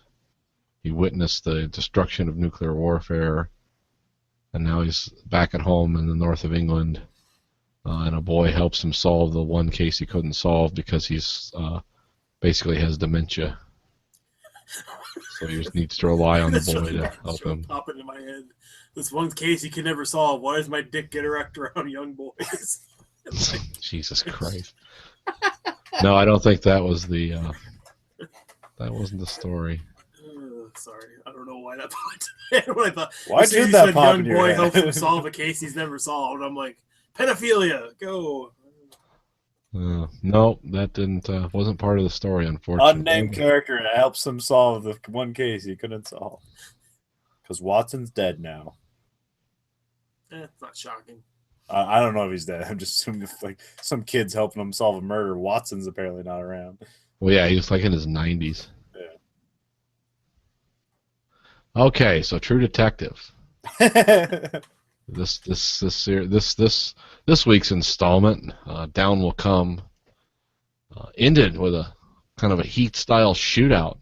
Yeah. These like half the cops have been killed, a bunch of civilians. It's like every civilian you could think of got killed. All the drug dealers. Yeah. All the drug dealers. Who didn't surprisingly die in the explosion right above their heads, but oh Yeah. well. Almost been because maybe they're torching the evidence or something like that. And they blew up the lab or some shit. Yeah, we don't know yet. So. Yeah, no, I'm not sure, but they that's it was kind of a it was weird because like the first 45 minutes of the show, all they did was talk, and then it seems like, oh, we got to do something cool. So we're just gonna have a full-on like 10-minute melee at the end of the movie or into the episode, but we're still not going anywhere with this story. Nope. We're just like creepy. We're not Spin anywhere these further. wheels. Yeah. How mad can we make Vince Vaughn? Yeah, Vince Vaughn is like what the one guy said. It's he said they're having him repress his natural personality so much to play this role. He looks like he needs to take a shit all the time. That's what one guy said. The criticism of this series gets more and more vitriolic as each new episode comes out. Well, I just don't. I swear, I just don't. I know I've lost any expectations, but I also like. There's almost no way that this show like comes together at the end, and like it's like The Wire. It's like, it's like you're gonna come back 2 seasons later, and you'll see the genius of this. It's like I don't think that's gonna happen. Yeah, I don't understand which way they're going here. Because pretty much like this whole episode was just a feint. Like it's like they gathered all these clues, and it's gonna lead up, it ends up leading up to all these drug dealers, which is obviously gonna be what whoever's trying to throw the case off, who they're trying to throw it off the trail that's actually happening. Yeah, and that's what this shootout was about. And like so basically that whole episode is just a distraction. Like that's what it boils down to. Right. Yeah, it's like this is just a build up for an end where it's like there's no one to interrogate. We've again left the series with no answers and just a bunch of corpses to interrogate. It's like when is this going to move forward? I did kind of like that scene where they go out and there's just all those sticks with like pink flags on them all over, and it's like, what the fuck's this? And it's like, oh, yeah, the land's all poisoned from years of mining. Well, poisoned by California standards, home by any other state standards.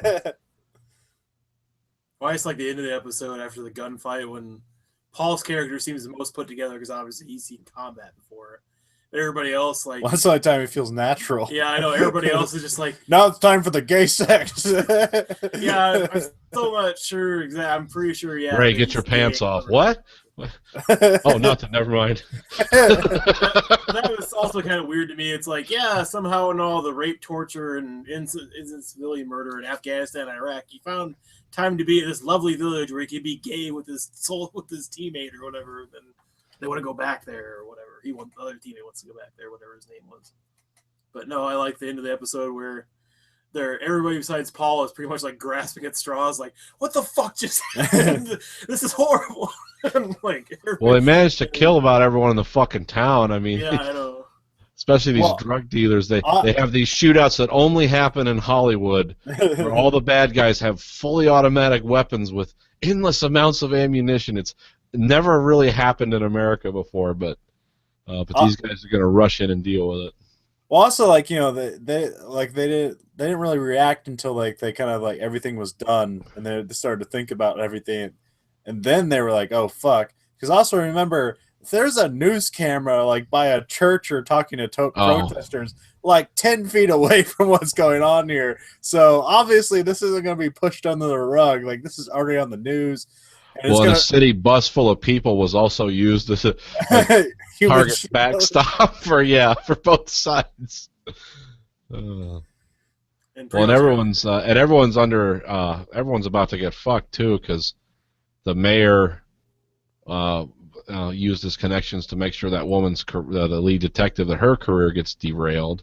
Yeah. And then Ray is like, Vince Vaughn's making offers to him to like, why don't you forget this cop thing and just come work for me full time. And then he's trying to do, I like the weird, like almost ghost scene with him and his son, where he gives him his son his grandpa's police shield encased in plastic or whatever. Yeah. And then his son's just out there talking to him. Then somebody calls from the house, and the son's like, "I'll be right there." Turns around, this dude's gone like a ghost. Like, what the fuck's that supposed to mean? I've been dead the whole time. Yeah, maybe that was it. This all turns out to be a dream in his son's head of a father he never had. In this, like Saint Elsewhere. Yeah. Yeah, but pretty much the only interesting things that happened in the episode was why the fuck Paul's wandering around and pissed off the whole time, and then everybody else is getting... He got his bike stolen. Well, yeah, I know that, but it's like now... The paparazzi's following around. Yeah, I like how they sprinkle that in occasionally just when things are either getting too boring or not moving along, so they just like, oh yeah, the press still wants to talk to him, or somebody's gonna ask him about if he got a blowjob again or not. It's like, okay, we can move on. Yeah, with this the guy's a action. celebrity. Celebrity blowjob guy, a mercenary, and apparently some kind of war criminal. It's like this guy, and he's gay. It's like this guy's got a lot of shit going on. There's a lot of plates cooked spinning there. And he got his ex-girlfriend pregnant. Now they're getting married. Oh yeah, I forgot about that. The most uncomfortable scene in the Yeah, 'cause- I want this to happen. You know, yeah, it was really weird. I didn't realize till just now. I love you. The most empty I love you. well, hers was equally empty, where it's like, Yeah. yeah, I guess I love you too. Yeah, I guess I love you too. This is probably easier than getting a court order for child support. Kind of, I love you. I don't know. Especially with I mean, his life I think would probably just be simpler if he just outed himself. That way, it's like, no, I definitely didn't get a blowjob because she's not a man. And then like war crimes, he's gay. Which one do I focus on? Like, because the press can only seem to focus This on one gay thing. serial killer. Remember, gay people can be mercenary, kill crazy psychopaths too. I know, but People just- can murder just- women and children with the best of them. That's what just the like- message of this whole series is. But just like in real life, though, the press gets hung up on one thing. It doesn't even matter worth a shit. Like, he's gay. Okay, who cares about the 20 people he killed in Afghanistan? Yeah, what about the My Lai massacre he oversaw? We're going to talk about that now. He's gay. He's so brave. He's gay. It's like, wait a minute. That's what really happened in real fucking life, so I don't think they should. I don't know. No, I think we'll be like, this brave serial killer outed himself in the middle of an investigation.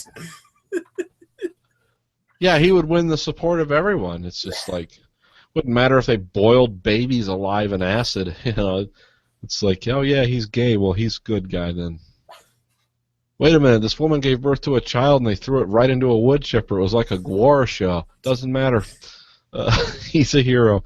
So yeah, But no, it's how weird nice, we're getting. nice to see every I doubt that would happen, but there would be people that would find their room on the internet to express something stupid like that. Something Sure. like that would happen. Yeah. Did you see Bruce Jenner got an award? Or Caitlyn Jenner? Did you hear the speech? No. I don't follow that stuff.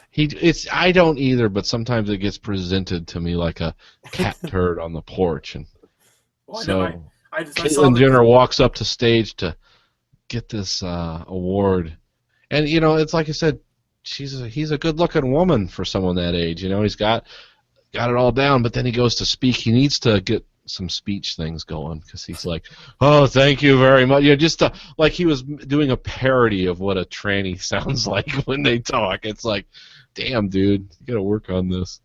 Yeah, that was also jarring because before the Ant-Man movie, we got to see a lovely trailer for his new entertainment show, reality show, about focusing on him being a transgender woman.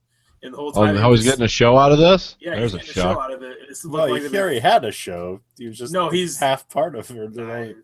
But no, he's got his own show now called Kate or whatever. Huh. With like his first 4 letters or some shit.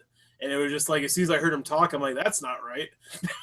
And it's like, I thought he would have got something done too, or at least maybe. Well, they don't have that vocal chip from Face Off just Well, quite not yet. the vocal. I don't mean like chip. I just mean like, I thought you could do I wish they did though, speech therapy or something to kind of like lighten. because I would program it to have the sexiest woman voice whenever I talk to anyone, but I wouldn't. Have different- just to be jarring. Just kind of that husky, sexy voice. I need that vocal chip just to fuck with people, or a real high-pitched, squeaky. Kathleen Turner in her heyday. Yeah, Kind yeah, of voice. exactly. That's how I want to talk. Can I get a large fry with that? What the fuck is it with this guy's a creep? Oh, fuck. That man is our best salesman. Never let the client see him in real life. No, just sound of his voice. It's gonna drive people up the wall. Ugh. Yeah, so that's a new show I won't be watching, but I'm sure I'll hear about. Yeah, I'm sure there'll be plenty of articles about it. I gotta. My wife and son keep me up to date on the weirdest, disturbing things. Dad, have you seen this? Oh my God, what have you found now? Watch this speech. I was telling Colin before the podcast, but did you hear that Donald Trump bashing John McCain and his war record? And Yeah, John McCain's not a war hero, according to Trump. But that's not the first time John McCain's service has been attacked. The Bush people did a real good job of sandbagging him too. So no, I didn't say it was the first time, but I think it was a big stretch for Donald Trump to say that. Well, it's a big stretch for anyone to say it, especially this guy was a prisoner of war for 5 years. I mean, it's not like we can. He was a pussy. I mean, what do you say about something like that, and why would you say it? I don't understand what Trump's trying to. Because I guarantee you, Trump didn't fight any wars. Maybe his wig did. Yeah, No, my only excuse is that he's just trying to diminish his war record because then it puts him on equal footing if he can get away with that. Yeah, I guess. I don't know. I mean, yeah, it's a game. You can play that game. I might imagine going about it a different way if I was Donald Trump. It's like, hey, I built things. I built buildings, places where families can come and be happy. What did McCain do? He bombed women and children in Southeast Asia. He blew women and children and men into vapor who had nothing to do with anything. It's like, see, I am the builder, the creator, the unifier. McCain is the destroyer, and then have a picture of McCain come up with devil horns. It makes perfect sense. You might as well, you know. No, it's you just go. What was it? It's like a picture of a child. It's like it was a Nixon. Like it was just a picture of a child. The child with the napalm burn running down the road. It's like McCain. That's a better way to attack McCain. I guess if you have to. McCain does a good job of torpedoing himself, as Obama learned in the 08 campaign. It's like, fuck, look at his VP pick. We could just stop right now. It's going to do all the work. She's going to do all the work for her. Not that anybody was. I don't think anybody is really taking Trump that seriously as a presidential candidate. No, he's just the flavor. It's like, look what this crazy asshole's saying on TV.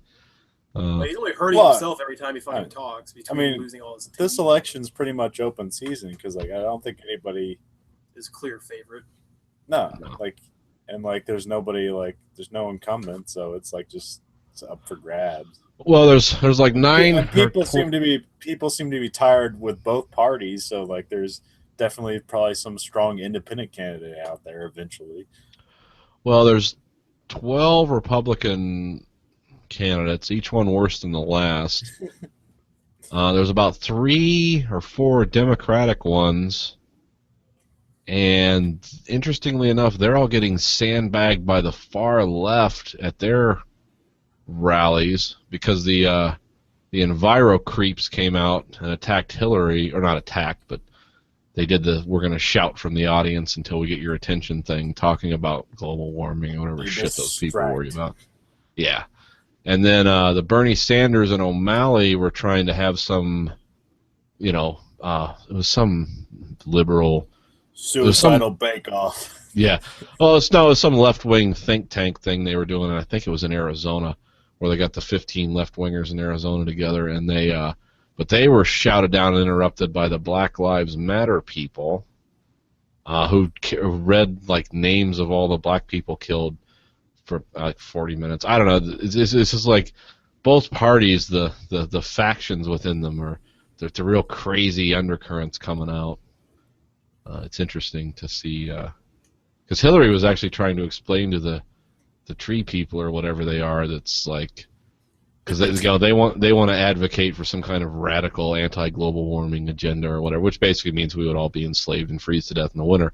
But they she was trying to explain to him, it's like, sure, I can advocate that and then get thrown out of office and then have our entire party get thrown out of, whatever offices we hold. And yeah, I like your agenda. It sounds like a good plan for the Democrats. Just surrender to the Republicans by dint of making everyone's lives completely miserable. So, but they didn't want to hear that. They just wanted to scream at her. So. I don't know, do you think it's maybe tied into, like Colin said, it's the first election, no incumbents, so there's no hugely, political favorite between that everybody likes on both sides of the aisle. Well, it's also like it's not like the vice president's running. No, it's like there's nobody that's recognizable I can think of from this. Well, the primary process is always interesting, and it's covered a lot more because there's just a lot more of that news cycle out there. The primary is always where the ugliest of both factions comes out in this country. You see all the crazy shit.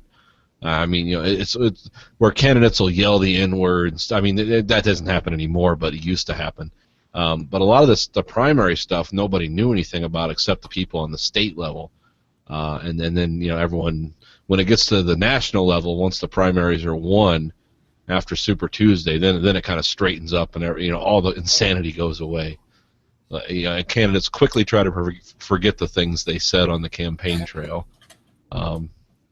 especially the people on from the far right and the far left. That's like, well, didn't you tell the gun owners in Pennsylvania you decapitate Obama on the courthouse lawn if you were elected? Oh, no, I didn't exactly mean that. That's or didn't you tell the tree people in California that every American male will know the joy of sodomy? No, I never said that. I mean, it's these people run around, and the primaries are real gross because you get the real nut jobs come out of the woodwork. But now it's all being video recorded for our amusement. So. Whatever happened to Bill Bradley? I don't remember. Well, tell me about him. He was a basketball player who became a politician. Oh, didn't he use racist shit against people? I don't know. Let me look this up. For some reason, I don't really care. I just remember that he used to be talked about for a while, but I think he did something that basically, well, I guess I can climb no higher than this because I said that thing once. No, but back to what I was trying to say earlier. I mean, obviously the Obama election. I mean, was there really a other Democrat that was more popular than him back then? Because I don't remember. Hillary Clinton. Okay. So and there was another one, wasn't there? Shit, who was it going? There's like three people all legitimately had a chance. Oh, it was the one guy who ended up screwing his secretary. Mr. Smiley from Vermont or whatever. Yeah, when his wife had cancer, fucking. Yeah. Edwards or whatever. Yeah, John Edwards. Oh yeah, Edwards. Yeah, oh yeah. Oh, John Edwards. Nothing says love like But no, I mean 2008 isn't that long ago, but think about all the things that are trending now and even more open access to voicing your opinion and voicing your cause. And going back to what Nathan said about people just, even from the far left, harassing just the Democrats at their own speeches and stuff like that. People they should be, supporting or not treating that harshly just because everybody wants to say anymore. Everybody wants center stage. And since everybody's made that happen with Twitter and Reddit and friggin' everything you can post anywhere now, anytime it happens instantly, I think people have just gotten too used to trying to get the spotlight right away. That nobody can focus on one main thing and agree on it, I guess. No, this seems typical. I mean, this seems typical for what it is. It seems like a first time where it's like a new batch of people come through that we haven't been familiar with before. Yeah, well, the Democrats have a lot of weird people because you got Hillary Clinton, of course, and Bernie Sanders they're the two, they're going to be head to head supposedly. Yeah. But then you've got Lincoln Chafee, who is the governor of Rhode Island. He was an independent before he became a Democrat. And then you got Jim Webb. He's a senator. And then you've got that Governor O'Malley. He's the governor of Virginia or Maryland or one of those states. I would say Maryland with the last name. But I remember somebody wasn't Jeb Bush also putting his hat in the ring. Oh yeah. And so I remember Jeff Gerstmann from Giant Bomb, and I think maybe people are just kind of putting Hillary and Bush out of the mind because man, if we get this shit, it's Clinton and Bush fucking again. I can't deal with this shit. It better not be that. Yeah, that's true. That would be we're becoming an oligarchy at that point. It's just we're just electing the scions of the two retarded families of. It's when is the Clinton daughter going to give birth to an heir? It's going to get bad. Are the Starks going to win this year? The Starks never win. Yeah. What are the Lannisters doing? Yeah, that would be really damn sad. Yeah, I mean, and the Republicans have 16 candidates, and most of these people are. Well, we know Jeb. We just talked about him. You got Rick Perry. You got Trump. You got Pataki from New York State. Ted Cruz. But I mean, Bobby this all, Kendall's running. Holy shit! yeah, he has advertising here. Oh my god! Crazy advertising where he's basically like, "I'm going to put a boot up the Arab's ass," like that. Yeah, That but- was- Well, you know why he's doing that? Because he's an Indian. Because Yeah. a lot of the people in the Iowa are probably like, "What's this Arab doing on my state? And why is he running for president?" And then we got Rand Paul, of course. I don't really consider Rand Paul a Republican, though. He's something else. Well, then what, Well, yeah. what didn't he run under? Whatever the, who are those people? Libertarian? Yeah. No, yeah, but he ran under the, he's a Republican, though. Oh, okay.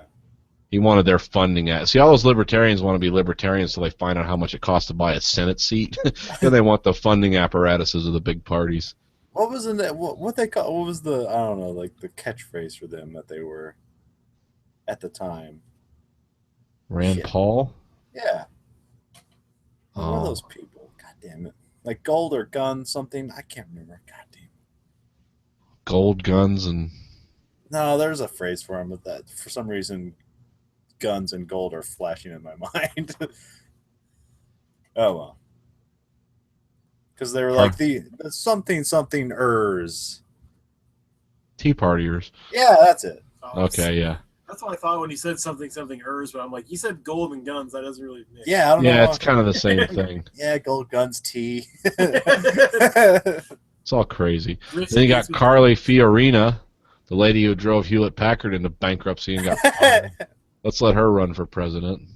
Mike Hey. Huckabee still, right? You just yeah. Is Huckabee still in there? Oh, thought yeah, he was. is. What does he want? Just a cabinet position? Is that what he's holding out for the last 20 fucking years? Please make me Secretary of Agriculture. Just anything. Anything. Just call me Secretary of Keeping It Cool. I don't fucking care what it is. I mean, once you get all these people on television, this stuff will get weeded down pretty quickly. So Oh, yeah. And when is the first primary or debate? Oh, shit, I don't know. I thought it was like November or some shit. Yeah, I'm not sure. Because they said like Fox does the Republican, and they only set it for 12 candidates, and they have 16. So I'm not sure how much. Well, yeah, if it was up to them, they wouldn't even let Rand Paul in the debates. They really want to push him out. They hate him. But, you know, that Reince Priebus is on suicide watch over Trump. He's really the chairman of the RNC is like, oh please God, kill him, because he is driving so many voters away from him. we lost his show at NBC and for saying stuff about Mexicans. Yeah, he lost his pageant. He lost his show. Something else happened besides that. I don't well, know. that's just the liberal media overreacting to common sense. Yeah. I think Trump's just campaigned to be the most hated person in America at this point. Well, Trump couldn't have been more offensive to Mexicans if he said all the beaners are ruining this country. I mean, he couldn't have said anything worse than what he. There's like not even an attempt to be like, oh, he was trying to be idiotically politically acceptable. No, he just came out and basically channeled the racism that like your grandfather would teach you, or something.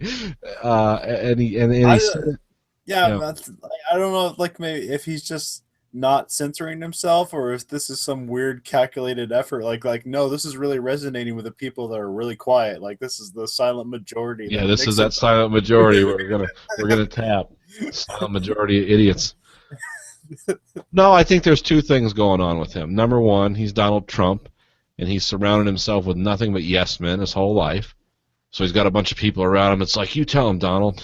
This is really resonating with everyone. Yeah, go do that. Just keep paying me, okay? And then you've got people that are just full of fucking hate that just love that. But I will tell you that immigration stuff that has tapped a nerve with almost everyone has an opinion on that now. There's nobody that's on the fence, I think, about immigration. Either you're for it or you're against it. And what he's done is he has got his finger on something, but it's not going to carry him through the Republican primary. I mean, they'll do some Manchurian candidate shit to make sure he doesn't win that primary, because they're basically, if you put a guy like that through, it's like, oh, Hillary Clinton's going to be president. Okay, well, as long as we understand what you're doing. So remember that RNC, Trump jumped on the grenade for you. Jumped on that racist grenade for you. Well, I mean, he's channeling the hatred that a lot of people who believe or really identify with that party have, but it's the thing is they're so weak with minorities that kind of talk doesn't help. Yeah, so let's piss off the fastest growing minority voting group in America, and one of the most conservative too, because they're all pejoratively Catholic. So let's alienate ourselves from them. 3/4 of the Marine Corps.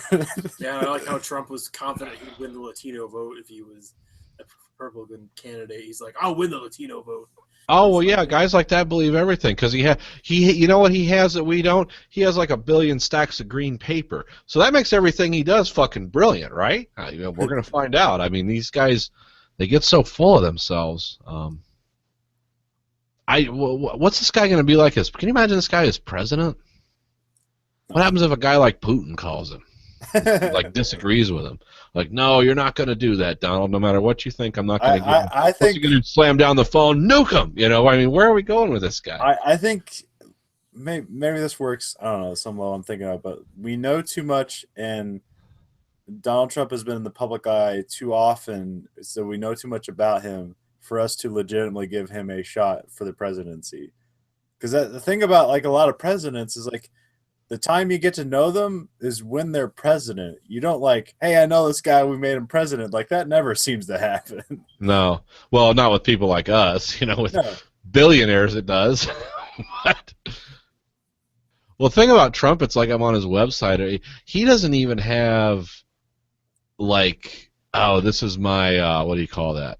Like, this is my stance on the issues. Like, he doesn't even have a think piece, an essay. It's just pictures of him giving speeches and throwing 2 fingers up.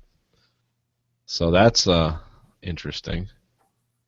Like I said, I just think he's having fun. It's a way to stroke his ego. He can sit around the club and tell people, I was almost president. Were you? So that's like me saying I was almost pregnant. It's like it was never going to happen. I was almost the first woman in space. Yeah, for all it matters. What is it called? Like their stance on issues, their podium, their damn it, their. Oh, that's just their. Well, There's like a term for it. Yeah, there is. I can't think of it. We're all forgetting it. It's their Something to do with stage. Position. It's their position paper. I want to say manifesto, like somewhere around that kind of thing. The Unabomber had a great shot at running. He had a great manifesto. Doctrine, philosophy. You can't even read Hillary Clinton stuff unless you donate money to her. Jesus Christ, really? I thought it was like running platform. I'll donate my email. Yeah, Bernie Sanders, all you have to do is put in your email. I thought that was pretty much everybody. Bernie Sanders is a Facebook friend of mine. He sends me stuff every day. Nathan, did you see this? No, Bernie. I mean, they make it seem like it's directed. It's like, really? Thanks, Bernie. Holy shit. You could legitimately say I was almost vice president now. Yeah. Like, I sat on the Privy Council. They asked me what I thought. I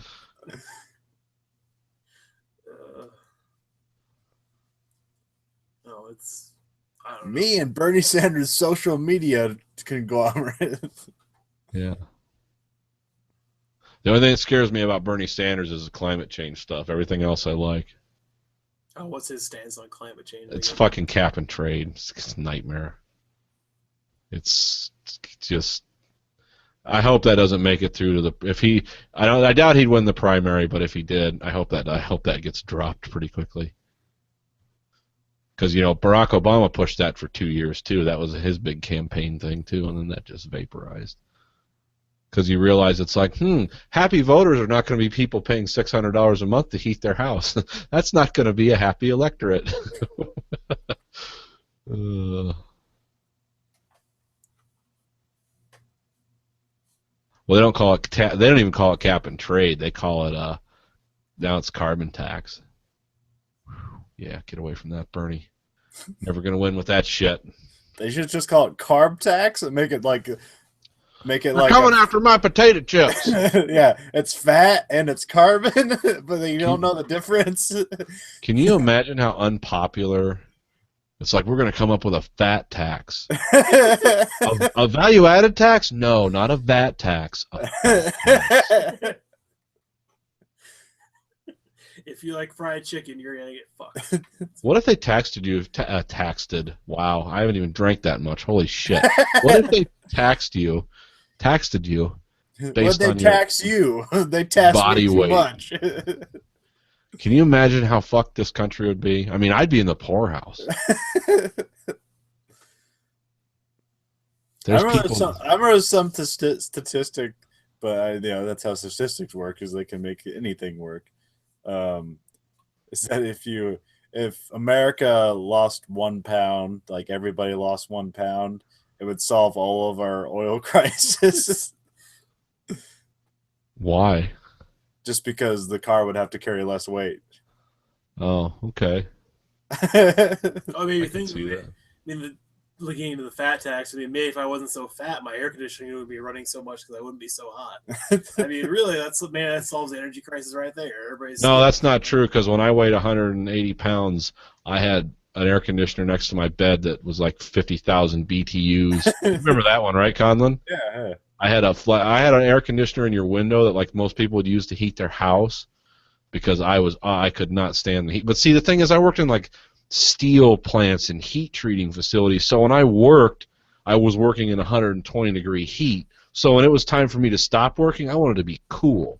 Now, if I worked in an office all day or sat at a desk, then I probably wouldn't need, to indulge in those things. Yeah, but yeah, I'm very hardcore with my air conditioning. I don't run the heat in the winter so much, because I don't really have a problem with being cold, but I have a problem with being hot. Same here. And but even when I was at like a normal weight, well, I've never really been at a normal weight, but not quite so grossly obese, I guess I would say. Yeah, I've always never wanted to be hot.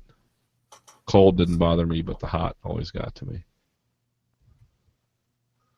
Oh, speaking of which, I had another purchase today, as a matter of fact. I know we like to talk about our purchases, but I had to get back into the world of steel-toed work boots. First time in 6 years. It was kind of sad, and gallingly expensive too. I don't know if you've bought a pair of. The work there for that you work for doesn't give you any kind of rebate or purchase them for you, anything like that. Oh, they will provide. They'll purchase you some, but they won't purchase you these. Oh, okay. They'll. These are Red Wings. These are like $300 work boots. Oh Jesus! It's like twice as much as mine. Yeah. Well, these you resole. You don't get rid of these after 2 years. You just have them. They pretty much come with a lifetime warranty now. And well, I wouldn't have gotten rid of mine after 2 years, but I had worked them so much that I needed to. But now that I don't haul carts up a hill 12 hours a day, I don't have to worry about that. My shoes will now last a good 5 years. Well, see, I before, for the last 5 years, I've you could practically wear shorts and flip flops at the plants I've worked at, because there was nothing to crush your feet really. Yeah. Now it's long sleeve shirts, no shorts, denim pants, and steel-toed work boots. Like, that's the requirement for the new place I'm going to. I got a tersely worded letter that said I must have these things upon arrival, or I will not be admitted to work. So. And why the long sleeve shirt, by the way? I don't get. Because when you're welding metal together, sparks fly around. So when you're machining things, you don't want any sleeves whatsoever, because that's a good way to get sucked into a machine. Well, you don't necessarily have to wear long sleeve shirts, but if you don't have any, they'll give you these Kevlar armbands to wear, they're heavy, thick, and hot as fuck. You don't want to wear those because Kevlar is uncomfortably heavy and encumbering fabric anyway, and you don't want to have to I'm going to put on Kevlar like up to my shoulders. So it's best just to wear if you're gonna. Yeah. I was at machining school, the Army had to, because they issued us steel-toe boots, but the Army didn't get them, or they didn't get them for a while, and so they had like these little like hoof things that they had to attach on their boots. Spring loaded. And Yeah. they clop on the ground like a horse is walking through the area. Yeah. Well, no, the boots themselves were these actually they were $250. They were a pretty good price because these are the steel-toed and they nothing can come through the bottom of them. But the $60 was also for the inserts I have to have made for so I can stand for 12 hours a day without my feet bleeding. Yeah, I was gonna say, how do you get past that? Because I've more and more, the more I work in a factory, the Just more go to an orthopedist. orthopedist. At the end of the day. Go to an orthopedist and get a prescription. They'll tell you what kind of orthotics you need. Put them in your boot, and your feet will never hurt. You can literally stand for 12 hours, and I've done that many times now in the last 6 years. Where at my job, even though I drive a forklift, technically I stand in it all night. You don't have sit downs because you can't have enough view around you. But yeah, go to an orthopedist, get a prescription, and that goes away. Oh, because I've gotten really annoyed the last like year and a half or a year or so, where now like in my heel I can feel like bones grinding all the time. And, so it's wonderful. Go to your doctor and have him see us however your insurance works, but they'll take molds of your feet and get a prescription. Because the problem is my feet, like those boots are size 11.5 quadruple E. I have to have quadruple wide steel-toed boots. I don't have to have quadruple wide sneakers or regular boots, but steel boots I do. And the problem is only the ball of my foot and my heel make contact if I have a flat, just a regular insert. So what the orthotics do is they provide that arch which distributes your weight across your whole foot, which is how your foot's supposed to work. But I've got weird high arched feet, so... Yeah, because I've bought stuff. I had bought arch support socks, and now I have inserts that have helped a lot the last couple of weeks because now my feet don't really hurt that much, but they still have some pain. Yeah, well, you're always going to have some pain. Yeah. Especially if you're overweight and stuff, because you're always... Yeah, you can do the boring thing that I did to stop that. Which is... Lose 100 Lose pounds. weight, Yeah, that's what I've been thinking, too. Like, I need to definitely lose weight. Remember, these monkeys that we're only supposed to weigh 100 pounds ideally, and that's all our feet and hands and back are designed to support. You throw an extra 200-pound horse on your back, yeah, your feet are going to hurt. I used to like walk or drag weight up a hill 12 hours a day, so I used to come home and not be able to walk. Oh. Yeah, you got that nice limp going on because you don't want your feet to touch the ground as little as possible. I could feel the bones in my feet. Yeah. Yeah, I've had... most of my working life has been spent on my feet. So and I will always spend top dollar for the best kit I can find. As far as I know, Red Wing boots are the best work boots you can buy. Some people tell me Doc Martens are better, but I don't know. My Red Wings are the most comfortable shoes and boots because they are as comfortable as shoes. Yeah. That I ever had. Like I can fucking run in those boots. Like I ran a mile and a half just to show that I could one time in those boots. Well, that's a testament then. We even have a Red Wing store around here anymore? Yeah. It moved. It was in that one mall next to the Chuck E. Cheese. It moved to that Hy-Vee that's off the highway on Edgewood, Edgewood one. Okay. Yeah, it's over. They built a new mall over there, or a mini mall over there. It's over there. It's a nice store. So. No, I just wonder because like what Nathan said, I got to the point where I think I probably really need to invest in something better than just over-the-counter shit. Even the Red Wing store, they can scan your feet, and they'll tell you if you. How old are you? 31. Yeah, just they're like $60 for the inserts, but they're worth it. You'll have something. That's an investment you'll make that'll last you 2 or 3 years. You won't have to worry about boots ever again. Yeah, 5 years if you're not doing real heavy industrial shit. Yeah, if you've never spent $160 on a pair of boots before, it's a bit of a shock, but they last long enough to justify. The place I work for, I think it'll either pay for the whole thing if it's a certain range or give you half the money. So, okay. Yeah.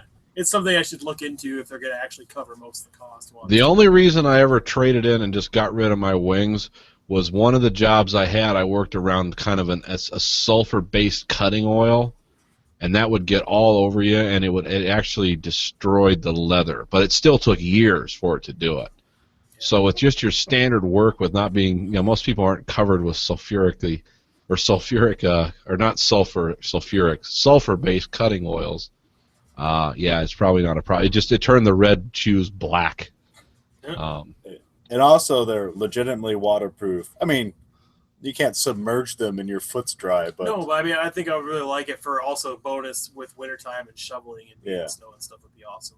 I gotta get the insulated ones if you gotta go steel-toed though, because I will warn you, steel cap boots get freezing fucking cold in winter, because the steel inside your shoe will actually get colder than the leather or the rubber.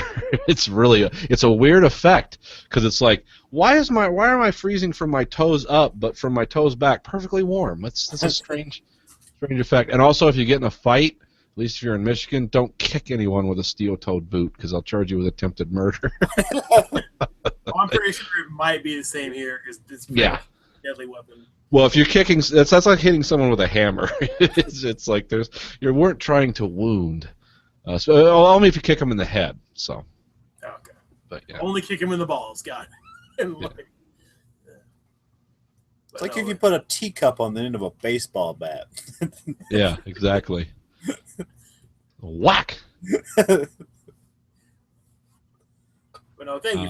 What's your water levels like there? They're high? Is the river high? I don't know. I haven't been to the shooting range recently. It was almost flooded out last time I went there. Oh, really? Oh, because around here and down in Indiana, my friends were sending me pictures, and it's like record levels. I don't know. Well, see, Michigan's always nice because they have the Great Lakes they can divert all that shit into.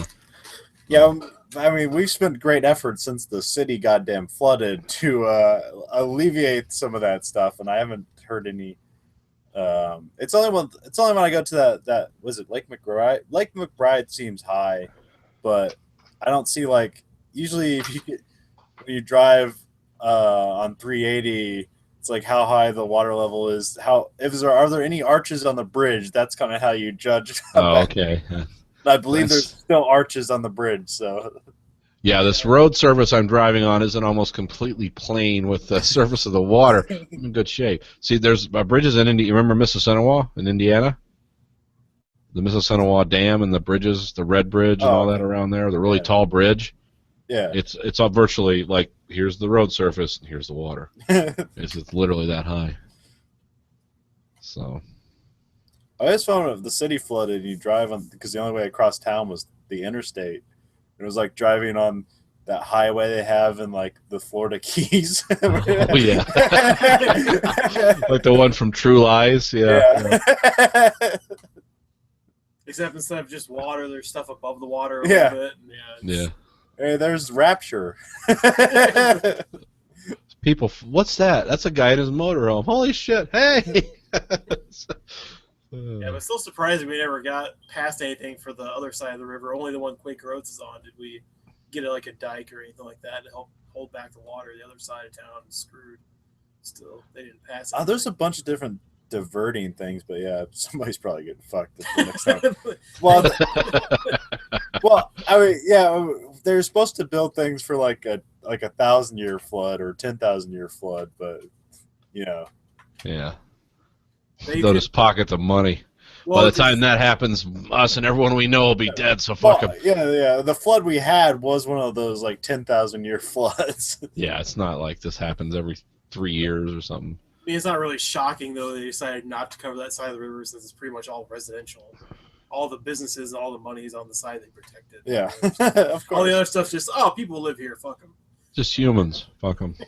Like, It's just memories being stolen by God. Who cares? This is part of the natural order, don't you see? because people keep It's like New Orleans. God flushes the toilet. until they possibly put a casino up on that side of the river, then they'll probably try. Oh yeah. But You guys still doing the casino mistake down there? they're trying to. I don't know how. That shit is just I a believe- clusterfuck. I believe they cleared the land for it to be built, but I don't. Other than that, I haven't heard anything more. They built those goddamn things all over here. I mean, they're not failing. Well, MGM Grand in Detroit for some reason goes bankrupt every 3 years. I don't understand that business motto. It's like if I filed for bankruptcy every 3 years, the government would come to me like, Nathan, stop what you're doing here. It's working. You can't live this far above your means consistently and expect us to bail you out. However, if you're a casino, it seems like there's no limit to it. But Well, because there's plenty of people in Cedar Rapids because they, in the Gazette and stuff like that, the local newspaper, they had other visions what artists did were like the Time Check neighborhood, which is the side that's the most threatened if anything even remotely floods a little bit. Like, oh, just make it one big park. And like, okay, so if it floods, the only thing we really lose is, some trees that have to, replant some trees and bushes and stuff like that. But not anything that big, but why not just do stuff more like that where it's just kind of an easy repair job, like a drive-in movie theater that would probably draw people around here, and then just wide open spaces like parks and auditoriums, stuff like that, or outdoor amphitheaters, stuff like that. They did build it. No, that was by the police station. Oh, okay. But I just mean stuff that's wide open, that's not really like an office building that would be really hard to replace and hard to work on. Well, I don't know why. Can't they just build a building where like the first 3 floors are just like flood proof and then it's just a regular building on top? well, you'd think they could. I'm not sure why they didn't. That's the thing. Like nothing. Well, I'm not gonna say nothing, but most things that got flooded here was like kind of first story stuff. So it's like if you can just build something that withstands maybe 20 feet of water and won't be just. Well, didn't they kind of build a library like that? Like it's kind of open on the bottom, but there's a bunch. If they did, everyone would hang out in there because it'd be like being in an aquarium. Look at that! Holy shit! What's that? Well, I know if the new library got flooded, we would still have Blu-rays and DVDs for everybody, and comic books and most nonfiction, and porn for the homeless. That's my new website I need to register for. Porn for the homeless. Yeah, I think the only thing on the first floor of the library now is children's books, the red box type rental stuff they have, and yeah, remember you can rent video games. All the new stuff. Yeah. Do they rent a library? Yeah. Jesus. They have like 2 or 3 red boxes at each location that dole out movies and video games. That's the only way you can get video games. Oh, that's true. I don't know if they have Xbox One or PS4 games yet, but I know they have 360, PS3, and Wii. All our libraries, and like I said, in the summer, I don't even bother. This time of year, I don't even bother to go to the library. It's nothing but homeless people looking to get out of the heat. You go in there, and it smells like a fucking sock with a decomposing rat in it. Hey, I got to do an asshole check for you guys real quick. I don't know if I was being an asshole or not. I was going to work the other day, and there's this guy playing a bass saxophone. He's got his dog, and his girlfriend's like playing some kind of drums, and they're asking for money. And I looked over, and I saw the dog was running in a circle. The girl was playing the bongo drums, and I just kind of smiled. I was like, that's funny. And the dude started walking towards the car, and I was like, no, do not come and ask me for money. And the look on his face was like, oh, I can't believe this. It's like, I think the chick with the bongo drums, especially because she didn't have a bra on, she was playing bongo drums. And you playing the jazz guitar on the St. Bernard or whatever, the golden retriever running a circle was cute. However, I'm not going to, nobody offered to fund me money, so I could just stay high and fuck my girlfriend all day. I don't know. It was like I said, it was like we were kind of smiling and making a connection, and he started walking towards the car, and all of a sudden I was like, no. Fucking car. I'm not going to give you any money. I don't know, was I being an asshole there or what? I don't know. I don't think you should get charged for just like thinking something was funny or enjoyable for a second. So no, I don't think you're being an asshole. Because they had the sign, homeless will work for food. Oh. Really? And they were looking for money. They were panhandling is what they were doing. Well, they were providing a show. You got the dog running in a circle, guy playing a bass saxophone, and the chick with no bra on. The dog appear well fed. They all appear well fed. It's all a bunch of horse shit. I mean, if there was ribs sticking out, I would have at least gone and I'd have showed up with a bag of McDonald's food and like, here, this is for the dog, and just fed the dog. And you two have brains, fuck off, but I'll feed the dog. Yeah, I don't know. It just seemed kind of. Makes me disappointed in our homeless population because they don't put on any entertainment. They just put up signs and like, please give us money. They just go to the internet highway on ramps, just hang out there with signs. Yeah. I guess the Iowa City homeless people might do something like that kind of like mallish and restaurant area, like the square Yeah, or there's whatever. the They pet kind of like ball. they kind of do like speeches. or Somebody musical might stuff. have a ukulele with 2 strings, Yeah. throw some stuff together. But It's I've like, got hey, it's so- Don Ho. but nothing is organized as a dog and 2 instruments. That's pretty organized. I mean, they Like I said, the chick wasn't wearing they, a bra either, and she was I playing mean- the bongo drums like a maniac. they definitely put more of an effort in, but if they want money, then they got to keep doing it, and they got to keep entertaining you. But you could definitely earn your right to ignore them that one time. Yeah. I mean, it's not like I'm standing there just staring, Like just ogling, this chick. yeah, you're stopped because it's stoplight. you're at some free strip club. Yeah.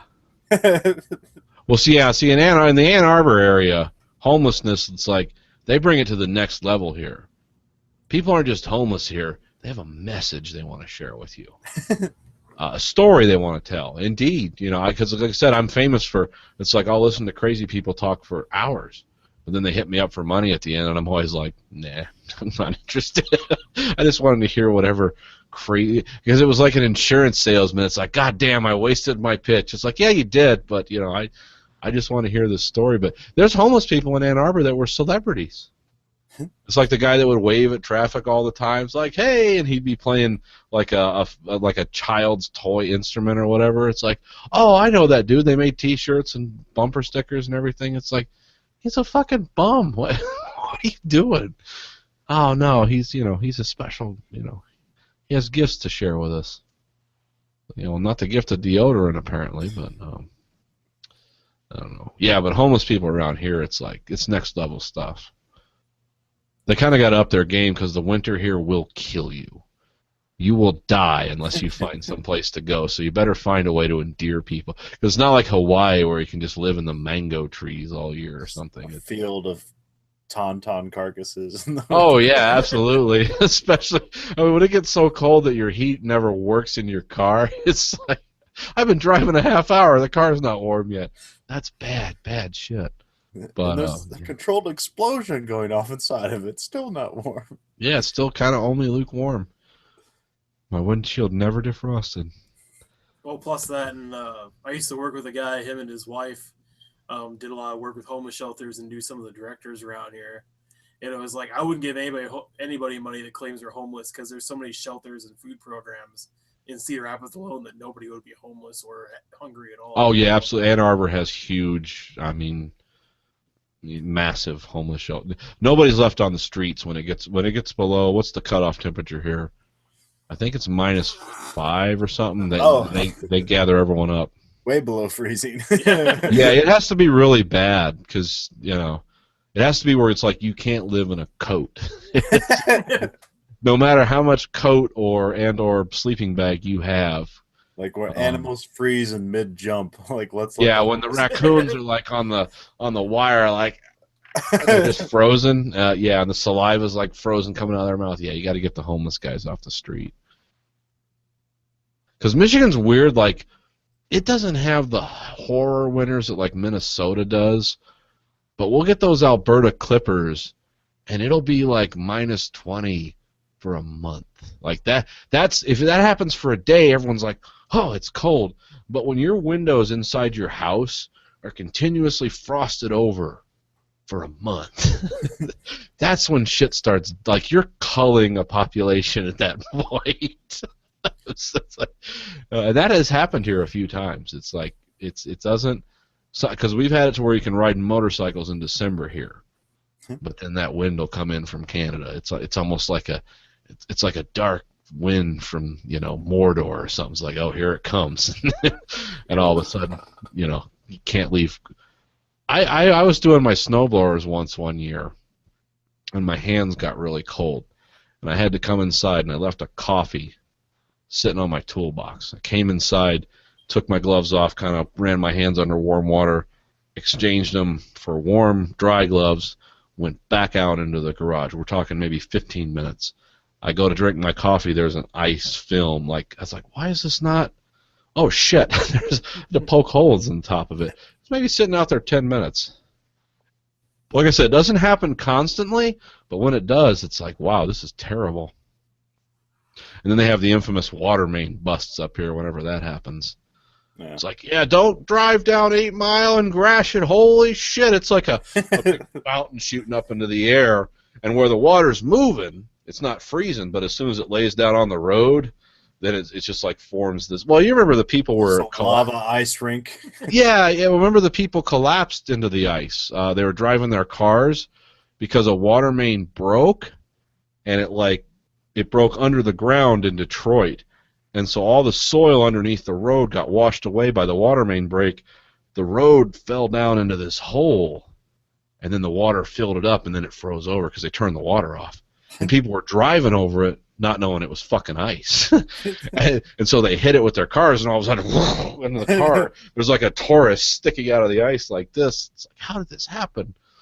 But that's because of that's just the... They are the focus of evil in the modern world. Well, do we have anything else tonight for the podcast? No. No. I mean, we can talk for another 4 hours. But Sure, why not? You can just talk till you go to work. You don't need to sleep, right? On a sad note, try to prepare for next week, guys. It might be the last podcast I'm on for a while, so... So I don't know what's going to happen because I work this week at my regular job, and then next week I start my new job. Don't know what the hours are going to be. Don't know how many days a week I'm going to be working. So we'll try to have something special for everyone who's hungry for their Greed Factory fix because Nathan might not be on it. It doesn't mean the show won't go on. It just means it might go on without me for a while. So. I'll do some solo shows. Break out the old electronic keyboard. Those are cool. Read some read some of my old stories I wrote and decided to never finish. I enjoyed those shows. That showed a lot of. Shit was hard. Hope, ambition, maybe. I've never done a solo show, and I do. And for someone who loves the sound of their own voice, I really don't know if I could. I mean, I just run out of steam after about 17 minutes. That's what. Well, I mean, I sit there, read old stories I wrote, and then I don't know if it was just narcissistic or something, but I was like laughing at my own shit I wrote because, like, oh yeah, I wrote this, so obviously I'm gonna resonate it with some real way. Because most time it's like, oh, this is gonna be awful, and then something happens like, there's a gym in here. It's like that was awesome. I wrote that. This resonates with me. I don't know why. And they're like, well, I guess this isn't as terrible as I just immediately thought it would be. Oh, well. Or I could finally pony up money and buy my own webcam and microphone and podcast from my computer, but not record anything. Just have it there. It's not hard to do. No, I know. I was just... If things get too bad, I'll just bring my recording equipment to work. This is $60. You can make this happen. You already got the headphones. Yeah, but the snowballs were in the 60s. No, snowball's $50. Yeah, snowballs got really cheap. Yeah, I it's come down about 70%. I thought they were like a couple hundred. No. These things are fucking cheap as shit. You can get $200 blue okay, so microphones. Get, like, you know, how much was Acid, or how much is the recording software you use? This thing. Yeah, this is Adobe. You can get Acid for like maybe like $40 or $60. You can use Audacity. That's free, but we just had it crash enough times because we record like 3-hour podcasts and we never trust it. Oh. And we never trust. Well, try to never trust GarageBand because that also fucks up a lot. But you don't have to worry about that. What you could do is you can get you a mixing board, a rolling recorder, and a nice mic. The mic I have is real cheap here. No, I'm just kidding. But you could, yeah. There's different options. I'll say the same thing to you as the guy who told me boilers are cheaper on the East Coast. Well, I guess I better move there and buy it real quick and come back.